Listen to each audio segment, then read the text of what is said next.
the back seat. Check the back seat. All right, come here. Check the back seat.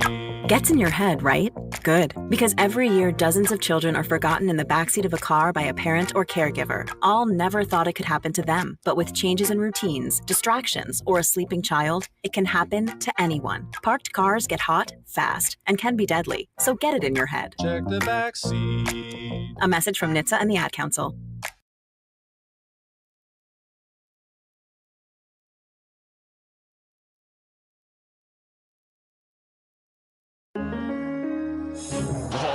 Crossover. Oh, killer crossover. Just crossover. It just crossed him over nastily. Another victim to the crossovers. Cross him up and sent him down.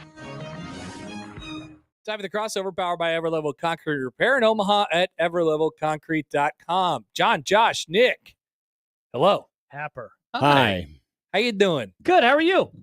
Pretty good. Good. Pretty good. Yeah. That's pretty good. Just summertime, feeling the vibes. Summertime, exactly. We're definitely feeling the vibes. Well, Feeling- it's summer AF outside right now. Yes, it is. It was incredibly summer over the weekend. I think I almost summer died.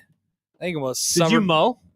No, I played golf both days for Dude. Oof. 5 hours each. Not to talk about you showering, but that shower had to feel so good. Oh, baby. There- Let me tell you something. Yeah, rank showers. After a round of golf, that shower might be the GOAT. You could. well, you could make a case for it. anytime you're outside for a long period of I time. don't know. There's something about you have grass on your legs and the sunscreen, The because sunscreen, everything's yeah. just sticking to it. Yeah. Oh, man, I love well, it's that like it's shower. like after a lawn mowing too. I think lawn mow shower is my favorite. Okay, I shower. mean, let's do the let's rank them. Yep. Shower what's the tier best list. shower? I'm going with lawnmower shower. naked shower with a girl. No. I knew you were going to say that. Nice, John. John. Fair. I had to be course. mentioned. That's a good one. Somebody was going to talk about Shower sex beer shower. overrated. Shower beer's Agreed. pretty good. No, Agreed. overrated. You don't know. Good take. Just get yourself clean then drink. Shower Or beer seems like a fun thing in college, but I'm almost 40 now. It was a great idea once. I did it, and I was like, I don't get it. unless you're taking a cold shower. Yeah, it's going to but- get all warm. Yeah, I don't want my beer getting warm just because I'm standing in the you shower. got to drink it faster than that. Well, I do when I'm outside, like the post lawn mowing beer I had on Saturday. Guzzled that sucker down. The guzzle Then- boy. Do you Then I wish took a that you shower. could like read the newspaper when you're in the shower? No. Exactly. It's the same thing with drinking a So beer. Drinking Great a beer point. is the same as Great reading a newspaper. point. I mean, it's a common thing that people do. John, you Great should maybe point. try a shower coffee. Maybe you wouldn't, because it's Well, but warm. okay, Oh, true. oh. But here's the other problem. That's what you here's want. the other problem. Exactly. It's not Nick. what I want. It's Shower getting beer's watered better. down. Exactly. There's too much water in the air. Yeah. 'Cause you're in the shower. Yes, this is all great. Here, let me get my shower done. Then when I get out, I can have my So- cereal, I can have a bagel, I can drink my coffee, I can have a beer. I have had frequent shower beers, and not once have I ever thought, man, this beer got too watered down in the shower while having the shower beer. Did you ever think? It's not a thing. Did you ever think? Well, it can be. Plus, May- you're getting all that grime. It's kind of a similar concept to our friend in the morning who likes to take his Monster Energy drink into the bathroom when he's peeing. That's true. The plume. The plume. Imagine how much. I mean, you think about the plume from one little stream of urine. Think of the plume that's coming off with all their Your body, shower your dirty, pellets and nasty the body. sweat It's and all- the grass and It's the all dirt. just and- weird in there. You ever been in a shower when the water's not on? It's pretty weird in there. You're You right, know? How actually. often Yeah. do you clean your shower? It is weird to be in a Not shower enough, without water on. Not enough. That will be my answer. I'd rather not say. Yeah. I- Wipe I out the just- window. I It's like, just- whoa. I just wish that stuff that they say you can just spray on and I just let it know. go It never actually works worked. that I do way. too. It never does. The worst part of the textured floors that some showers have, it's really hard to get in there. Yeah, it can be. So a long time, I was a single man, and I just had one of those like Target shower, like plastic shower curtains. Called it good. Okay. It got all. Wait, so you didn't have like the outer part of the? No, I just had one plastic thing. Inside? Yeah, because it made sense to me. Like why No. do I need two? I just have one. I mean, if you think about it, it's really more for decoration. Yes. Well, that's it. Yes. Was it see through? A little bit, but it was like opaque. That is some college or young Because man. it type had stuff. it was like clear, but it had black stripes. It's like when you have your bed on the floor in your college Oh, home. I hate it. Yeah, I Do you did have that- a duvet? I did that Do you have when I a was a duvet now? I mean, It's not a duvet. It's a comforter. It's just a comforter. So you do not have a duvet. No. Okay.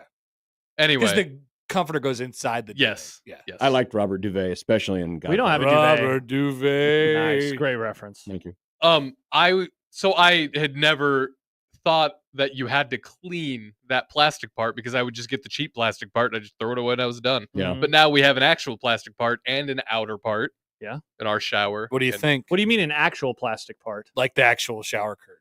Like it's a high quality like plastic shower curtain and not yeah. just like some Target BS. Oh, interesting. We always just bought ours from Target.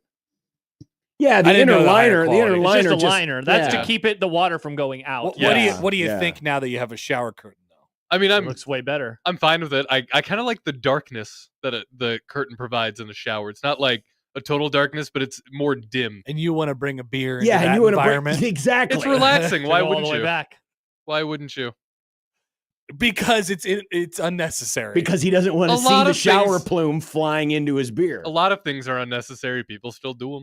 like what, Nick? What's unnecessary? You don't have to have a post lawn mowing beer. That's unnecessary. Wow. You do it because you like it. Yeah, you do. You have to replenish the fluids, Hydrated, Nick. and nothing does it better It's the than Lawn barley mowing beer barley pop. hydration sponsor. Yeah, You got one person on your side, Nick. Mike. Thanks, Mike. Mike says shower beer is great. Shower beer hits. Now, again, it's if you want to do it, great, super, but it Not for us. seems very overrated to me. Yeah. It seems to ruin both. First of all, I'm in the shower to do business, get clean, and then get out. Good take. I'll tell you what, too, John. Another reason I'm in the shower to be warm. Good Yeah. point. So You're holding after a cold beer in your hand. That's not warm. That's cold. That's cold. That's called a cold That's beer. the right? opposite. It's called cold beer so for a reason. after you're done cleaning yourself in the shower, you've never just like hung out in there for a couple minutes just to kind of relax, take it in. Oh, just be like, sure. Ooh, Oh, Sure. yeah, for sure. yeah. But I don't need a beer to do that. No, but it makes it nice. Nah. Again, I'm worried. It's already I nice. like a cold beer. I don't want the propriety of any heat to get into the beer. But it doesn't. I've had many shower beers. Now, I've never I also got. don't. I also don't want to get drunk and slip and fall in the shower. Now, here's one where you could maybe do it. The compromise. Okay. The tub. Or a tub, Tub beer. beer. A bath beer. I don't like baths. All right. Well, then you're out. Mm. Tub beer. You have a little cooler sitting right next to the tub, and you just reach into the That tub. makes more sense. I like grab the the beer. concept. I get That the makes more concept. I see sense. the vision. Baths seem so unnecessary to me. Well, yeah, you just sit in your Because- nasty water the whole time. Because then people are like, well, actually, you shower and then you take a bath and then you shower. So again. you're It's like, fine. what's the point That's- then? You're That's not a- good with sitting in your own filth, but you're fine drinking your own filth as all that shower plume gets splattered into your beer. If you put the beer in the right place, you're not going to get any of your Where the hell are you dirt on putting it? A corner of the shower. How That's many won't get wet. shelves do you have? Yeah. many- Wow. yeah, I mean, Mr. I bar- Shelf. my Mr. shelf, My shelf barely handles the I have- can of shaving Dude, cream. John. I need to do I need less more shelf shampoos space. in the Put shelf, my and I don't body even have any wash, shampoos. and it just fell the other day on the ground in the shower. I Oh, got it's triggered. horrible. You need to get one of the pumps that you can stick on the side. Oh, that's those not are a bad those idea. are Oh, those like are the dope. hotel. hotel pumps? Yeah. I like that. Yeah, definitely four. get those. We have four Four shelves shelves. in our shower. Wow. But they're and you like- criticize me for my drill deck. It's like a. Why don't you donate to NPR instead of all that? Yeah, Nick. You're right. So are you talking about real full blown shelves or No. ledges? They're like actual shelves, but it's one of those attached, like In it's a showers, shower it is attachment. more of a ledge. He's- It's just so tiny. You can barely put anything on and some there. people have full blown shelves in there. Yeah. They I are like the like ones that are built into the wall. Oh, Yeah. that's Those a are good sick. shelf. it's Yeah, not those are built pretty in, good. but it's like an attachment. I think I Yeah. haven't actually looked into how Okay. it's attached. Okay. But it's just Probably a shelves, suction cup. shower shelves, probably somewhere. Now, we know that we don't want to indulge him because it is still July 28th, but we are very close to football season when we're starting to get correspondence from some of Game dog. our friends. B-Rat. Remember our good friend B-Rat? Yes. Oh, Stibbs? apparently only a football season Wait a listener. minute. Stibbs? Game Dog is here? No, I was No, just no. kidding. Oh, As Stibbs would say, sup. Sup? Nick must have a bougie-ass bathroom if he can store his beer in the shower. and has 100 shelves. Everybody Mhm. knows. Many Everybody knows. shelves. It's nice when it's almost football season because then, yes, all of our great friends of the Grum start making their appearances, like Mitch Holthus, who will join us later today and then every day for the rest of eternity. How exciting is that, Happer? I love the Chiefs. You do. You're a big Chiefs guy. I'm a huge Chiefs guy. Chiefs honk happer. That's what we Are call you you. respecting or disrespecting the Chiefs this year? Josh? Have you thought about it? Yes. Ooh. Respecting. You're respecting I'm them. going to respect them even harder than I've ever respected them. What's wrong with you? Wow. I mean, last year you were the one that boldly said that they weren't going to make the playoffs. No, make the second round. Make the second round. Where are you going this year? I'm doing it again, 0 baby. and 17. They're not winning the division. They're losing in the first round. Oh, Mr. Josh, he fell in love with Jim Harbaugh again in the Chargers. Fell in love. I've been in love. It never ended. Of course. Yeah, Everyone made fun of me last year when I was like, Harbaugh they're loves going to a make the sickness. idiot. Everyone made fun of Sickness me that when never I ends. said they were going to make the playoffs, and then they did make the playoffs. Who's the idiot now? And now they're going to Yeah, win the but- division. Did they really make the playoffs? Yes. They lost to the Texans. Yes, well, that's allowed. They You're allowed lost to the lose. assy Texans. You're allowed to lose to the Texans. I mean, badly too. Yeah, that game sucked. Well, And then there's they- a and then they reason had why the- it was then they noon had the- on Saturday or Sunday. Then they had the gall to replay it, and Josh turned it on last week. Ugh. Well, on accident. I turned it to NFL Network, and then it was that game. Every time I turn it lately, it's been like this game from January of 2025, and then I get a little nervous that it's going to be an Eagles game. Last week I turned it on. It was Washington beating the Lions. Well, so I should we turned see the what's on channel. right now? Yeah. Because right now we're just talking about dudes gambling on baseball. Yeah, what's going on with that guy? Keeps happening. Oh, inside training camp. That's exciting. It's not last season. Wow, that's good stuff. Which training camp? Oh, Green Bay. Oh, where's Joey? Bring him back. where's all the bicycles? Look at I only that. see one Look at those bicycle in the weirdos background. outside of that wall back there. Dude. At least it's a chain link fence. I'm I going can to take see 'em. a picture of the back of Oh, Jacob's head. Guys. Josh Jacobs' head. you're bearing the lead. What's up? Look at that grass. Oh my gosh. Oh, the grass.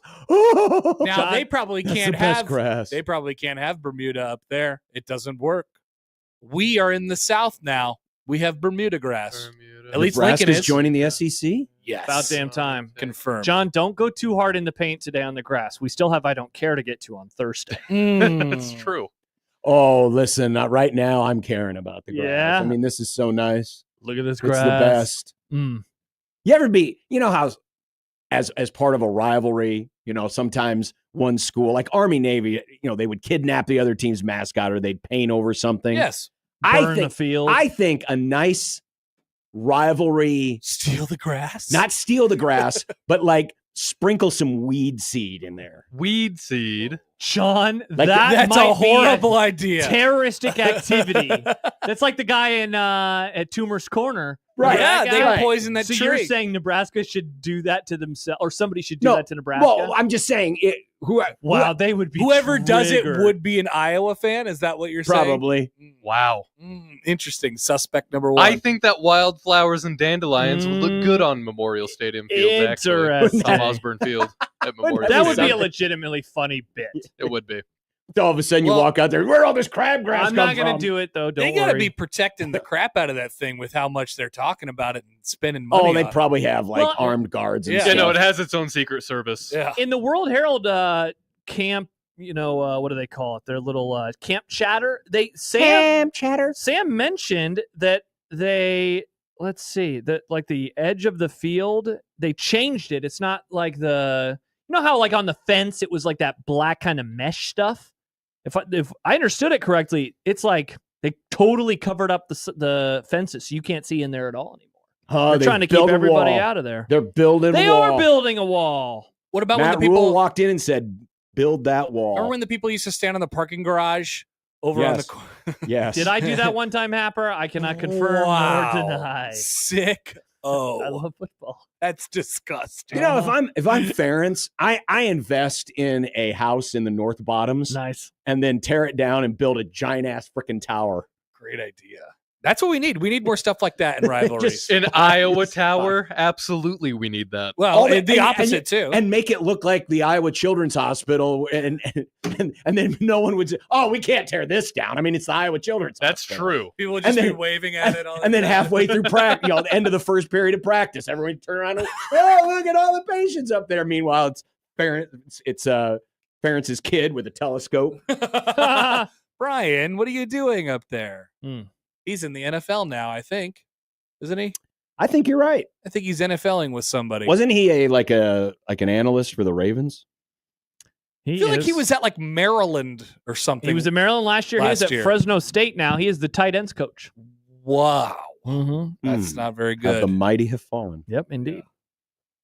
And that guy was like in the middle of every conversation 2 years ago. That he was a was. fun conversation. Member nepotism. Oh, yeah. What was it? The drive for 325? Drive for 325. I love Sicko Committee's graphic. That was incredible. That's a good graphic. Hokey Skirt writes, can't wait to hear John poop on Husker football today. What Yeah, will John say? He's gonna Blue poop Jay on the Bishop. grass. What are you going to say? Well, I mean, I did see a lot of pictures of a bunch of people standing around. It's like a pretty lazy team to me. John loves camp. He does. It's his favorite time of Camp. year. Oh, it's glorious. I got in and Fall what, camp. what was he doing? He was listening to Matt Rule and cutting up audio. He was like, this is great. I know. I Now I have to I go didn't- I home and didn't I have say to grab anything. all the video, and it just makes for a lot. Yeah? But at least Make Mitch do it. No, it's for the show. Oh, for your show. Yeah. Oh, okay. Still make Mitch do Are it. you familiar? Yeah, I've heard it. I've We're seen cro- this and it heard just about ended 6 minutes ago. Wow. It was a great show, Happer. Mike's got a great point. Can't imagine Brian Ferentz isn't making $1.4 million as a tight ends coach. Nebraska pays Interesting. their tight ends coaches a lot of money. That's right. Josh, quick, find out what Brian Ferentz makes at Fresno. I'll do my best. It'd be funny if it was $1,000,004.01.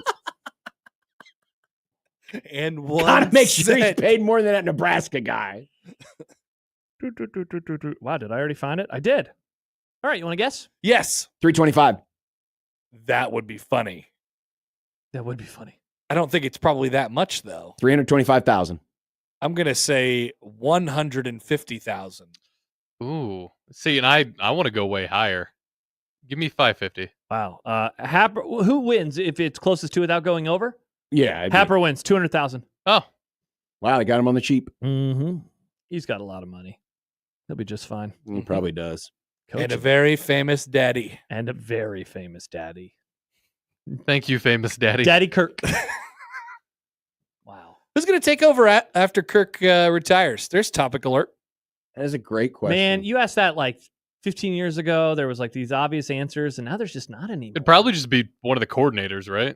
Phil I don't Parker. think so. No. How old is Phil Parker? Isn't he old? I thought Pretty Phil. old. I thought Phil was older than Kirk. Man, at what point could they have gotten Bielema? Probably still now. They You think still they could. still could? I think He's- they could. Phil That's Parker's actually 62, by the way. that's actually a good one. People forget he has a Hawkeye tattoo. Oh, you know what? By What? the time Ferentz retires Nebraska, Matt Rule would have been very happy with what he've accomplished up in Nebraska, and he wants another rebuild project. No, that sounds like the dumbest crap I've ever heard. Matt Rule to Iowa. Fix Iowa. Well, if he finds out their grass is better than our grass. Phil Parker's too old. Finds Did- out that it's greener. What about one of the Stoopses? Any Stoops young enough? Bob again. Dude, Bob. Bring him they could have back. had Bob. Bring back Bob. That would have been crazy. What if Siggs does it just for a laugh? Not too old. I think Bielema is the right answer. Yeah. I mean, he is an alum. How old is Mark of the Stoops? Oh, I bet he's like 50 57. I was gonna say 55. Just saying age. 52. 58. Just turned 58 this Nice, month. John. Happy birthday. Happy birthday, Mark. He could Birthday. get fired after this year. He could. Well, what about it was Bob's kid that played for him, right, at Oklahoma, the receiver Oh, yeah. about What was 6 that years kid's ago. name? Yeah. Trey. No, what was his name? I think it was Goober. Isaac. Goober. Isaac or Stoops. Drake? Drake Stoops. Drake. I said Drake Trey. Stoops. That was close. Hey, Drake. Drake Stoops. There's a photo of him on Google Images wearing Rams garb. Oh, he was Oh. on the practice squad last year. Oh. Look at that. Nice. Congrats, Practice on John. grass. He's a spry boy. He's 26. Probably Wow. not time for him to It's take the younger Iowa than job. I am. Gen Z. Yeah, he's got to coach a little bit instead of just play football. Gen ZA. What if they also. went after Lincoln Riley when he Ooh. got fired? Wow. Now that would be awesome. Mhm. Something tells me Urban Lincoln Riley Meyer. might end up as an offensive coordinator in the NFL. For That's his- about the right. old for his Cliff next do plan. The, do the Yeah. Chip Kelly? Yeah. Chip Kelly. Do you guys know? You guys remember where Chip Kelly is now, right? I was No. reminded of this a month ago, and I was like, Oh no, I don't know. Because he's not UCLA anymore. No, he's not Ohio Remember, State He was at anymore. Ohio State last year. He was the OC.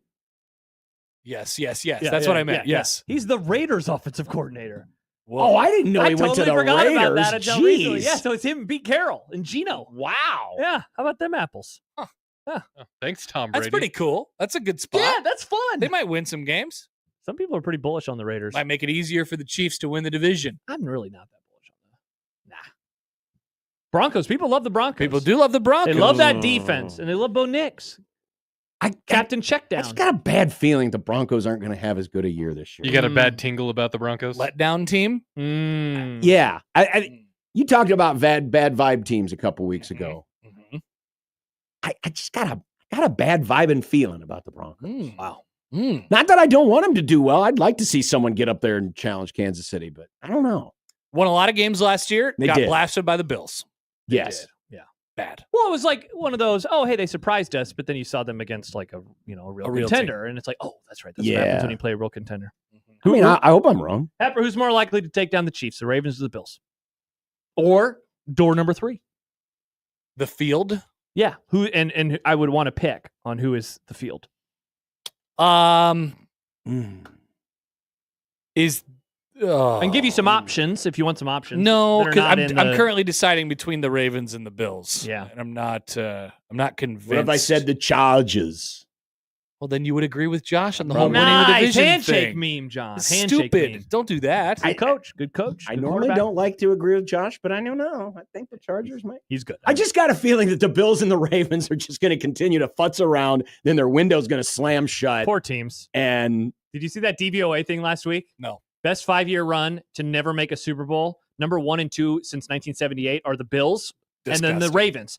But then like 5 and 6 are also the previous 5-year stretch of the Bills and the Ravens, like before last year. That's so bad. It's so sad. It's so sad.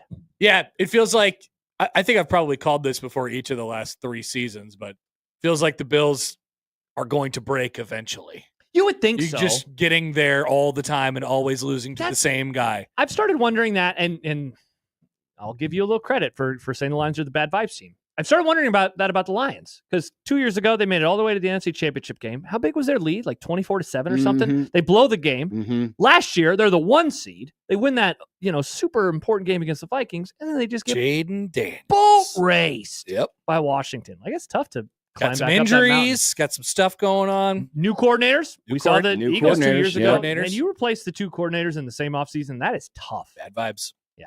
Bad vibes. But they're good. Good players. Really good players. Good football. And a really good players. coach. Are we sure about Jared Goff? Jared's fine. I am now to the point where, yes, I'm sure that he is a good player. He's fine. I mean, I don't think he's elite, but he's fine. I'm almost done with quarterback. I have 1 episode left. I'd forgotten about the Sunday night game against the Texans when he threw 5 interceptions. Yeah. He played like crap that night. Yeah. And they still won. They still won. And then he has other games where he doesn't throw an incompletion. Right. I forgot about that. They Yes. played Seahawks. They That won was 18 of 18. That's right. Yeah. Seahawks game. And he caught a touchdown in that game. That's Is right. that the most interceptions a quarterback has thrown in a game and still win?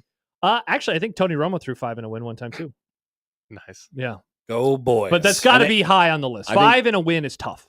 I know we've talked about this before, but how many interceptions did Joe Montana throw in the game, in the catch? Oh, thanks for bringing it up to me, John. You weren't alive. Negative 6-year-old. Remember me when he was sad. caught it in the back? Oh. Joe Montana's a liar. He says he wasn't throwing it away. He was lying. He was throwing it away. I don't think so. Can you be sad Because they about had something practiced that it- they had happened practiced before you the were play. born? Poll question. Mm. Couple other options if you still haven't made a decision, Happer. Jeff says Bengals. A 402 texter no defense. says, and this is No one where I'm going to, defense. correct. Very much disagree with this. New England. Dude, I am planting my flag. Yeah, on what the hell? Drake May is overrated island. I am there. Wait, he's people like him? People love Drake What is May. wruz with Why? that? What has Because- he done? Because they're Patriots It's their fans. Bill Simmons honks. That's probably why. Yeah, Yes. Nate Tice. Nate Tice loves Now- him too. Can I offer a tangent to this question? Okay. What is the funniest team that could beat the Chiefs? In terms of like in the playoffs or just in the regular The season? Broncos. the funniest. What do you mean, Nick? Are you talking about like in the playoffs? Like so it actually matters? Or Yeah. just in the regular season? Sure, why not? Broncos would be hysterical. The Broncos. That would be one of the funniest things that has ever They happened. go 0-2 against him in the regular season and And beat then him in the yeah, AFC They beat title him in the game. first round. Oh wow, that would be insane. That would be awesome. Now, what about the regular season? The Jets. Oh, I don't know. I gotta The look at Jets. their schedule. The Taylor Martinez. Sorry, Adrian. God, I'm doing it again. Mm. Adrian Martinez So- led Jets. So the AFC West is playing the NFC East this year. They're also playing the AFC South this year. I mean, like Cam Ward beating them would be fun. The Giants beating them would be hilarious. That's- That game is yeah. on Sunday Night Football, by the way. Ugh. The Giants of course and the it who? is. Chiefs. Because it's the Chiefs. Ugh, gross. Now people Nasty. are doing this whole Giants thing like, oh, it's New York and they have weird stars. They have a really good defensive line. Yeah. But they don't have a good team. Bad team. No. They have Cam Scattaboo. Scattaboo. I love is that saying where his last name. Scattaboo went? Okay. It's been an informing crossover. It has. I like football, but I'm willing to wait. This is unreal. Ditto. Yeah, no, me too. For sure. Well, don't have to wait that much longer. That's the best part about this. Just whole think, conversation. Josh. No, another month. month. In a long 4 time. months, let's fast forward ahead 4 months. Oh, basketball. No. You will be loving all of your football. It'll be great football time, It'll be almost over though. but it will still be in the heart of big time football games, It'll be playoff games, Thanksgiving, it'll almost be over. things like this. But I they're mean, it's important almost football over games. now, Josh. But- Think about it. But- Life is almost over, John. But you're freezing cold. Oh, so and chilly. It's miserable Chilly. outside, Man, I don't like the chill. and your furnace broke. Okay, don't that now. That's just mean. No, we do have a and fireplace. the Eagles are 16-0. Now I'm extra depressed. Which would And- you rather have, your furnace break in the and- winter or the Eagles go 16-0? And Jared decided, I don't even want to deal with Micah Parsons, and trades him to the Eagles. Well, at least we're getting something back. Well, it's Jared. You're probably getting like 2 7th-round Can picks. we have He Jalen has Carter? to want to be paid, Josh. That's right. He has to want to be paid. I hate this team so And, much. and that was the idiot kid who said I that. told you, I'm It still. wasn't even the idiot dad. It was the I'm idiot worried kid. that Steven Oh, they is have going to to be want a to be- bigger. Seriously, I couldn't tell the difference at first. I'm like, oh, that's, by the way he said it, he was Jera. I'm worried that he's going to be the bigger pinhead. Bad times. The bigger, as in bigger? I think he is a fail son, and I think he will be like one of the idiots in Succession when he takes over. Whoa. I just don't know which one he is. Is he Kendall? Is he Roman? But is he Romulus? Logan Roy wasn't an idiot. No, Logan Roy wasn't an idiot. Damn it. That's a good point. I mean, business-wise, Jerry Jones isn't an idiot, so Okay. Maybe they, yeah. I don't know how good the shows were on whatever the network was in Succession, but Are we they're sure making money. that Jerry's not an idiot business wise? Yes. No, he's pretty good. Yeah. He's made billions. I mean, For a himself lot of and the league. idiots have made a lot of money. Yeah, but he was really forward thinking back when he was not 100. He pissed off the NFL something fierce multiple times. It's like, hey, we're gonna have Pepsi in the stadium, and they were like, you can't do that. And he's like, I just did though. It's not the official soft drink of the Cowboys. It's the official soft drink of Texas Stadium. Wow. That's what he did. They couldn't stop him. Remember when he had the Nike uniforms? Everybody got all hot and bothered by it. Mm-hmm. Wow, Those days are over. People got pissed about weird things. It was a different era. Huh. Yeah. Why? Why were people pissed about these people didn't like things? when things were different. Because he was doing. Yeah, because he was doing. Because he was something going against the league. different. Because the league had other deals Yeah. lined up. Now everything is different. Stib says I would do unspeakable things for 20-degree weather right now. Ugh. What? Okay, Not we you, don't have to what? go crazy. Yeah, what you could do like How about 60 degree 60? weather? Yeah. I saw Stibbs on Saturday, and he was not happy with the heat. He was. Oh, it it's was like the terrible. first thing that he said was. Well, that he- It's I mean- terrible. Is he talking about just for like a minute? You know, like we talked about that world altering the thing. I thought of that recently, Yeah. What if it was 10 degrees for 1 second? but or no, he whatever wants was? it to be that forever again. I Him and Severe are very much handshake meme on. They want it That's to be cold. ridiculous. I mean I am too, but I just hate the heat. I was mowing on Saturday and we had the bag attached to the mower and it felt like it was getting filled every like 2 minutes and I was just getting like hulking mad. Like ugh. Nice. No, it's better. That was the thing that sucked about trying to mow this weekend. It was so freaking humid. The grass never dried. Uh-huh. So it's 95, but the humidity is so thick that it was just Wet like bulb. it was, man. You're just swimming through everything. I felt like I needed to call the Moist Boys. oh no, your favorite local podcast, the Moist Boys. The Moist Moist Boys. Boys. And then you had that beer afterwards, not in the shower. Not in the shower, and it was great. Oh man. Whoa, and you have a watch on again? John is back. I know. Is that a new watch? Yeah, it's a new one. Ooh. Look at Is John. that a Samsung watch? Oh, No, that's it's a over his Galaxy. exploded wrist. That is Yes. a Samsung watch. Oh, I'm sorry. Yeah, you're correct. Yeah. Awesome. I like it. Look at Looks John. good. Look at Wrist Boy. Yeah. John, welcome back to the world. so, John, what's give us your wrist update. How's it going? It's my shoulder hurts more than the damn wrist. Wow. Yeah. Really? Wow. It's called frozen shoulder. It happens when it's been immobilized for a frozen. while. Sounds like you need a hot shower with a nice cold beer. Well, the hot shower would definitely help. Yeah. But Man, this is exciting. You have can you squeeze? I mean, yeah. Look at him squeeze. the hand, the strength in play? this hand though isn't very good. Do you have one of those like hand squeezer things that you have to use? No, we have different exercises and stuff that we use with it. your arm doesn't look comically different from your other arm anymore. Not as bad, no. yeah. It still feels a little like it's still a little heavy, but it's getting there. Normal John. Yeah, I wouldn't. Welcome it's back, it's John. not normal. Trust me. Stib says, I'll rub your shoulders, John. How much PT you got left? Who knows? Who knows? Too much. If Stibbs would come and rub my shoulders, it'd be less. Oh, Come on in, Stibs. Stibbs can be Stibbs. my personal PT. Stibs will be here next Friday with his weird movie club pick, which is called The Salton Sea. It's on YouTube. You can't do that. You shouldn't be allowed to pick movies that are on YouTube. Really? why not? It's a movie. I don't know. I just made that rule up just now. Yeah. Interesting. I You don't even watch movies. I mean, I do too. The better rule is we shouldn't allow Stibbs to pick movies. That's 'cause probably true. usually it ends up really bad. But this one actually sounds normal. Hey, there's actual actors in it. Yeah, So when are But it you sounds doing The normal. Departed? I don't know yet. Well, because then John's on vacation, then I'm on vacation. So probably like right before football season. Yeah. It's okay. It'll be here soon. But then I'll be on vacation. we still have to get. Oh, yeah. Man, I saw more takes this weekend on Happy Gilmore too than I thought I would. I haven't seen it yet. There's I been a haven't seen lot it. of I've seen the takes. There's been a lot of takes. My group chat was popping off at I felt it necessary to say that I liked it because I so many saw people that. were hating on it. Hmm. So I said I'll stand up for Happy Gilmore. Have you seen it? Not yet, but I have a pre-take on it already. Okay. I have a A pre-take. pre-take, yes. Pre-take. I saw that like a clip of it, or somebody was, it might have been you describing a part of a trailer or something to me. Mhm. And I have decided that the reason that comedy sequels fail is because instead of trying to tread new ground, They just keep this. referencing the first movie. Correct. Well, sure. And Which is exactly what it is. why? And to be fair, the movie came out 30 years ago, so Right, but like comedy sequels just love to reference the first It's movie. not- Why not just make your it's own funny. jokes like the first movie? It's funny because I don't even really think about it as a comedy sequel. It just feels Well, like it is. it just- It's a comedy and it's the second one. but it's not like it's trying to be. It's not like it's trying to be Happy Gilmore, right? It's just a thing. It's just an excuse for Sandler to hang out with his friends and Isn't that like 80% of his movies? yeah, Just an excuse but to hang those out are with his originals. Okay, those, all right. those are originals. This one's Is this the first sequel he's done of any of his no, famous movies? didn't he do? And I never saw like him. but- grown-ups. Yeah, too. I was going Oh, to say. yeah, he the did a one lot where of- he- Oh, But all the grown-ups movies were specifically just to go on vacation with his friends. Mhm. Yeah, they went to Hawaii, right? Yeah. That's nice. Many Yeah. places. Otherwise, though, John, I think this would only be the second sequel. okay. Because I don't think he did. Did they do a 51st Dates sequel? No, they didn't do 100 First Dates. Hmm.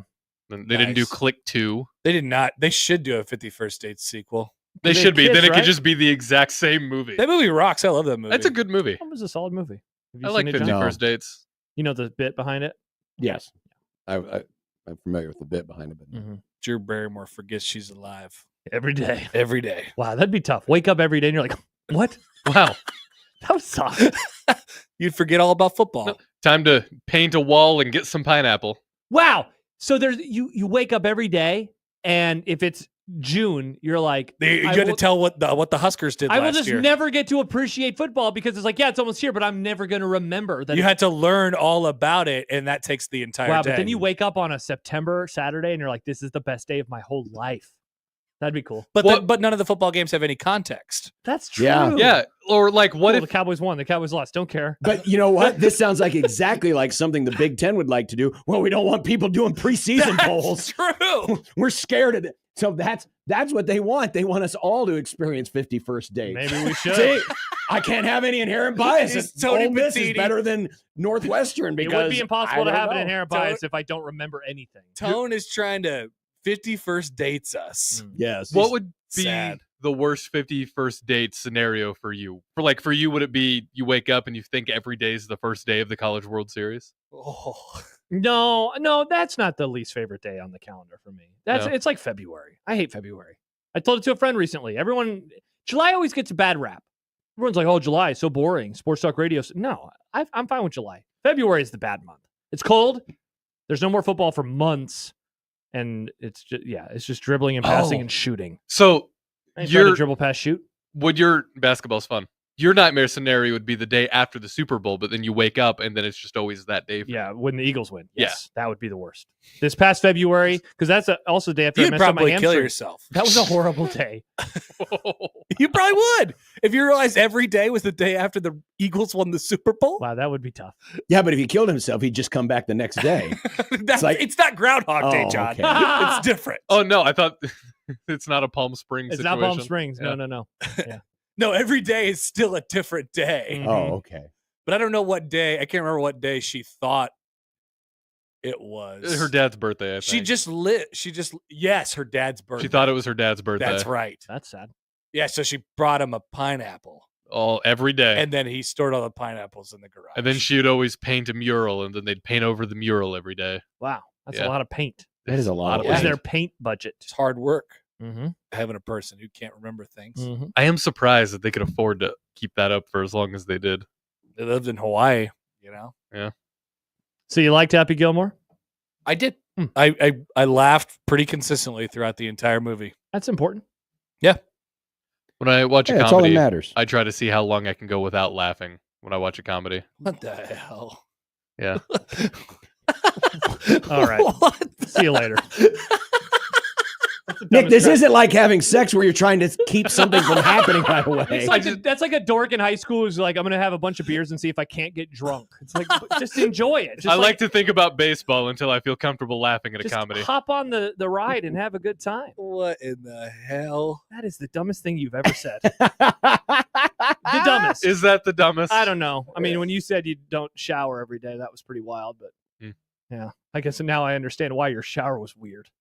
You didn't have a nice curtain on the I outside. didn't need a nice curtain. was an The ugly shower shower. was there to serve one purpose. I mean, the point of going to a comedy is you want to to laugh. laugh. I know I want to laugh, but I need the joke to earn my laugh. I need the movie to earn my laugh. Earn my laugh. Earn What my if laugh. it's really funny, like right at the beginning, just a funny ass And then I scene? laugh. I'm not like intentionally not laughing. I just You just said that though. Yeah. no. you I said said you- I you- like to see how long I can go in a comedy before it earns my laugh. Oh, so do you like keep track of the times on all the movies? Pause it, hun. 13-4. He's like the Mr. Skin of comedy movies. Where it's like, I didn't What a laugh reference. until 1728 of this film. That is a I great didn't reference. That is a Mr. really good Laugh. reference. That's awesome. Wow. That kid. All right. Well, there we go. See you later. That was a crossover. Goodbye. Powered by Ever Level Concrete Repair in Omaha. And I guarantee after this hot, nasty weather and all the heat and stuff and expansion and contraction of the concrete, it's going to need repaired. everlevelconcrete.com. It's the Grum. It's Monday, 1620 The Zone.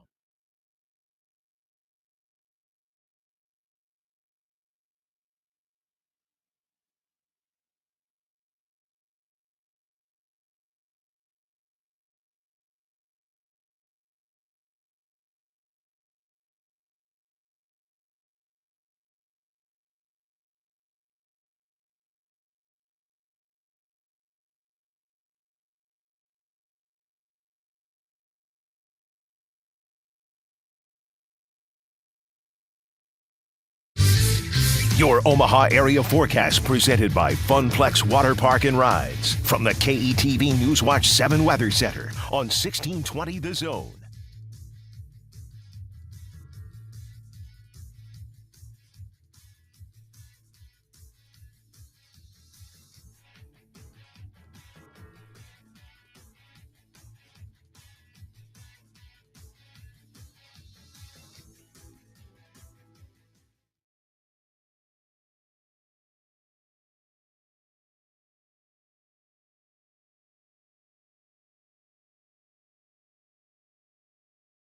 Ready to feel the rush? Step into Prairie Flower Casino and get ready for some fun. Spin and win on hundreds of new slot machines or hit the PFC Sportsbook for all the action. From video poker and keno to electronic craps, blackjack, and roulette. It's all here. Grab a seat at Sky Bar and Grill, wall-to-wall TVs, non-stop sports, and the unbeatable service you know and love. Play longer, win more at Prairie Flower Casino, minutes north of downtown Omaha. Must be 21. Please bet responsibly.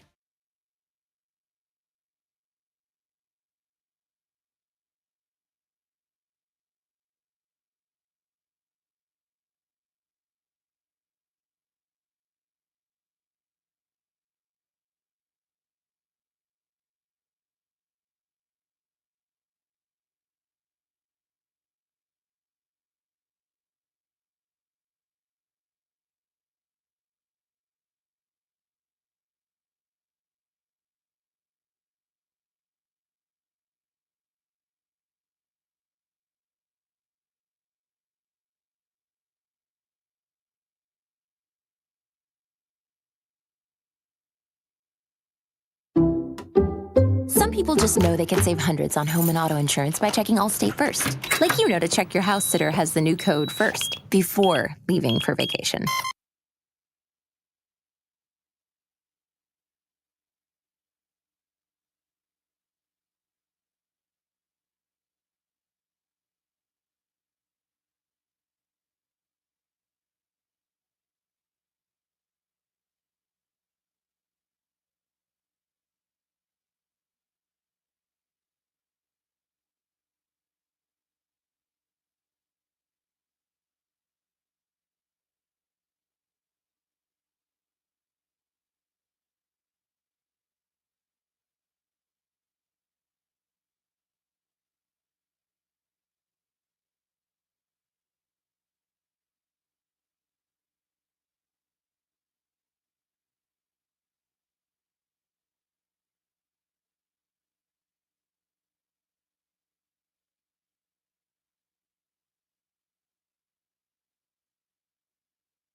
Unsportsmanlike conduct on 1620 The Zone. Husker athletics, Creighton, and yes, UNO. Don't miss a moment, they'll give you your fix. They're on every day from 2 until 6. Spend your afternoons with John, Josh, and Nick.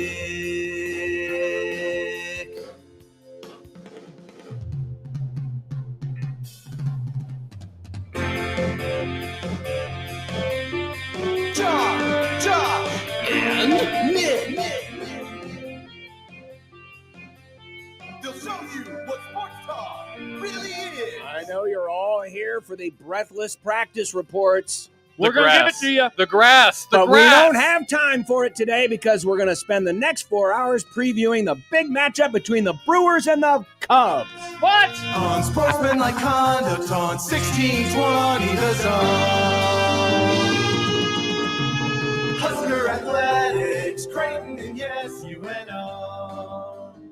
Yeah, first place is on the line, baby. Best records in baseball going at it for the next 3 games in Milwaukee. Cubs have the best record in baseball? And so do the Brewers. What?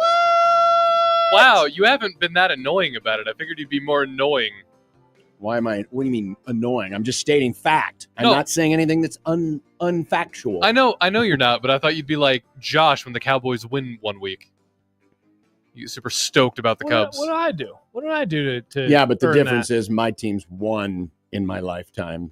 Oh my gosh, one time. They've won one time. That's more than One time. It took 108 years. I still got 78 to go of pain. I mean, just think. Just to match your stupid team. Just think, there are people that are now turning 30 years old that only know a world where the Cubs have been a World Series champion and the Cowboys haven't even been to an NFC championship. And people try to tell me Gen Z is good. No, it's a bad generation. Because look at the distraught pain that they have brought to the world with that. No, I think the world's doing great. Kenneth says, I'll be not be laughing during today's program until you earn it. Damn it. So Well, say we're funny screwed. stuff.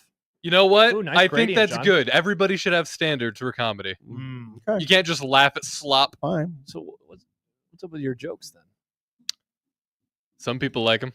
Interesting. The Grum Down presented by the Rivalries at John Higgins Weather Guard. Has anybody seen the Huskers' new grass yet? A couple times. Matt Rule speaks after training camp day 1. We'll hear a little bit of that. Nice. Coach Prime announces his battle with cancer, but he is going to continue to coach this year. By the way, Nick, if you look back over your right shoulder, there's Prime on the video right there. What is your take on bib overalls with a long undershirt? Genuinely, I like the look. Okay. I think it's a cool look. I don't recall ever seeing either my grandfathers wearing something like that. They didn't wear long sleeves? Well, they did, but usually with Grandma, they both wore coveralls. When it got cold weather, it was coveralls time. What's coveralls? Coveralls is just like that. Think of it like a racing driver's suit. Yeah, I know about those. See, my grandpa wore denim overalls year round, all the time. Really? Oh yeah. Interesting. But we've got 25 teams coming up today. We're going to talk about you. That'd be Miami. Has college football reached peak paranoia? My God, the paranoia. Yeah, it's pretty bad. What was the song? Paranoia will destroy you? I don't know, but it's pretty bad. Mitch Sherman of The Athletic. Oh, nice get, Nick. I'm guessing he probably has some takes after today's on the grass first camp. I love it. Mitch Holthus is back, folks. The long national nightmare is over. Chiefs training camp beginneth, and so too do our daily practice reports. Wow, this is so exciting. Michael Severe, grass practice fields Monday. Oh, nice. He was there taking pictures. I got to find out if he's coming in studio or if I need to send him the link. Oh. Cubs and Brewers, big shoes. Mm-hmm. And have you ever wanted to tell Rob Manfred to get the F out? Spicy. Spicy indeed. Spicy. A couple texts coming into the show, like this one from Matt in Chicago. I don't think that this is our friend Matt McMaster, but either way, Matt in Chicago writes, 16, no, it wouldn't be because he's a Cubs guy. 1620 the app boy today. Tell John the Brew crew is going to wreck shop. John, your thoughts? I hope the Brewers lose badly. Nice. Dave writes, Nick doing laughing kegels during a movie building his stamina. Good for you. Great reference. Good for you. Excellent reference. Yes. And because this is the start of training camp, that means phase 3. Wow. Phase 3 of our season-long Husker expectation poll question went up last night. Yeah, a little later than planned because someone forgot to post it. I was trying to post it yesterday, probably about dinner time. It wouldn't allow me to continue the conversation with a poll. You know how you like to link things? It wouldn't let me do it. So you just decided not to? Well, I gave up on it because I was about Weird. the time I did it on my phone. Did you do it on your phone? No, I did it on the computer. Okay, I did it on my phone last night while I was laying in bed. I had turned on the fan, I had shut my eyes, and then I remembered, oh no! So I got it up really quickly. Yeah. Well, either way, it's up and it's there for the next 6 days. Yes. And the question, very easy. What is your expectation for Nebraska's regular season record in 2025? Now, going back to January, end of the season, phase 1, it was 94.9% positivity. And remember, in the terms, and this may change. It will change if they get good. If they get good, it'll change next year. But we're still going off of previous seasons. Yes. Positivity was 6 wins or better, basically a bowl team. Yep. It was 94.9% positivity. The 8-4 or better crowd was at an all-time high 57.6%. That was January. Fast forwarding to the end of spring ball, April, May of 2025. The positivity index slipped just a little bit, but as we pointed out in the time, I mean, once you get above 90%, it's really hard to get much higher. Yeah. So it slipped a little bit. And so too did the 8-4 or better crowd. It was down to 54.8%. But early returns, again, just 1 day in.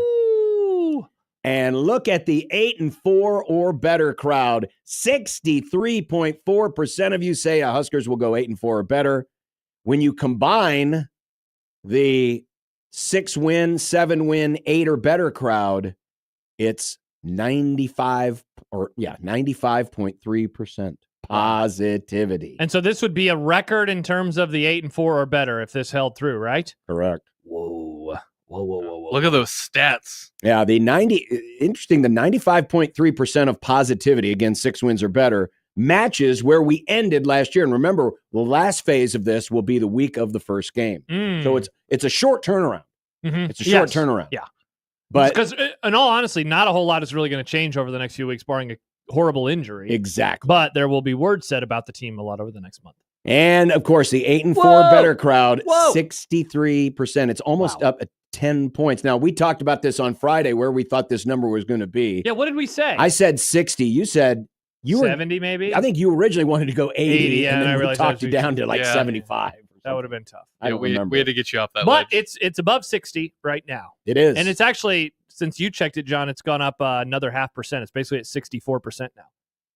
The positive boys and girls. It's the positive fans. The positive boys. Positive Husker fan base. You know, we got an email today from one of our colleagues here because they were getting ready to pitch some Husker sales stuff, and they wanted a comment from each of us on the season. Yeah. And what was coming up. Would you like to hear what I wrote? Yeah, sure. This is what I told our sales My email was director. broken at this time, so I didn't get this email. But How'd I you did text. break your email. It said I had too many emails. Oh, Here's what I wrote.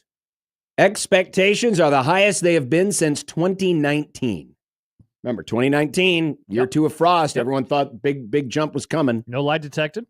But the major difference is that the 2025 team appears to actually embrace those expectations. More on that to come. 8 wins is very much on the table, but frankly, I think the team would be disappointed by only 8. Wow. I think for the first time in a very long time, the cocky Husker fan will wake from hibernation, which is going to make for some very fun Big Red overreactions this season. Nice. That's what I wrote. Look at that. So sorry, Stacy, if I've just spoiled the presentation, big John. presentation. John, what the hell? Because as we know, all of our salespeople are listening to us right now. Yeah. But that's what I wrote. That's what good. I believe. That's good. I believe that 8 wins, while certainly progress, and I get the sense from this team that 8 wins would be disappointing in the regular season. Obviously, 8 wins, regular season plus bowl would really be disappointing. Yes, that would be.